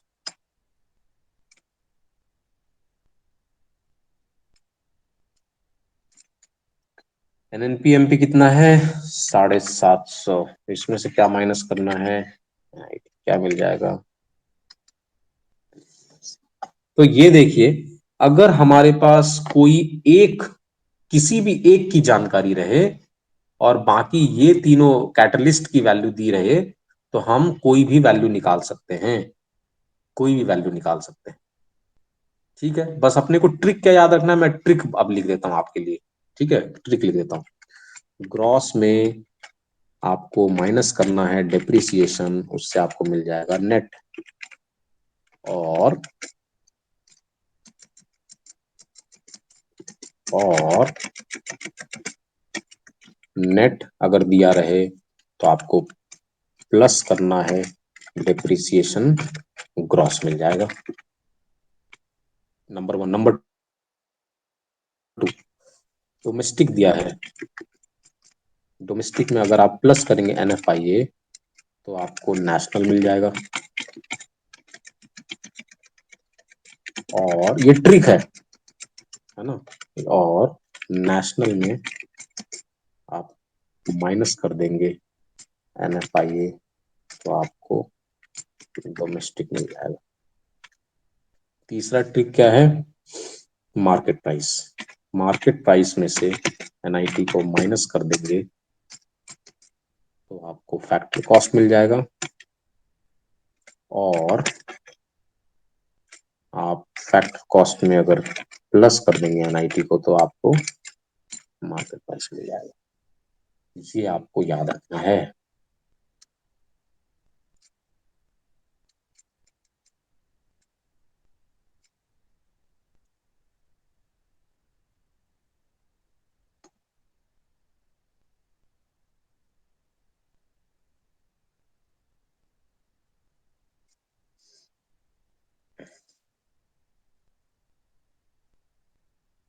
ये ट्रिक है। आप इसको ध्यान में रख के आप मेरे को एक जवाब दीजिए। मान लीजिए आपको दिया हुआ है एनडीपीएफसी, एकदम मैं रैंडम पूछ रहा हूं, मेरे को जल्दी जवाब दीजिएगा फिर ब्रेक लेंगे। एनडीपीएफसी से आपको निकालना है, एनडीपीएफसी से आपको निकालना है, एनडीपीएफसी की वैल्यू दी हुई है, मान लीजिए इसकी वैल्यू दी हुई है 1800। ठीक है, और डेप्रिसिएशन दी हुई है आपको 50, एनआईटी दी हुई है 100, और एनएफआईए दी हुई है से 200। अब बताइए, एनडीपीएफसी की वैल्यू दी, बाकी है, बताइए जीडीपी एफसी क्या है, जीडीपी एफसी क्या है, बताइए, कॉपी में करके देखिए। एनडीपीएफसी से जीडीपी एफसी निकालिए।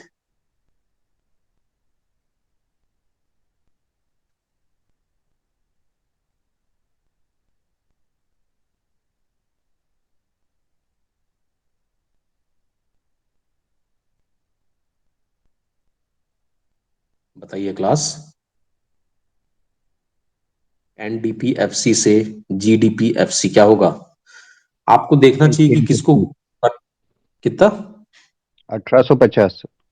1850। सिंपल, सिर्फ नेट को ग्रॉस में कन्वर्ट करना है, तो नेट को ग्रॉस में क्या करना, नेट में डेप्रिसिएशन ऐड कर देंगे तो ग्रॉस बन जाएगा, तो 50 रुपए ऐड कर देंगे, ऐसे सिंपल है। अब मैं ये बोलूं कि जीडीपी एमपी निकालना है तो क्या करेंगे, जीडीपी एमपी,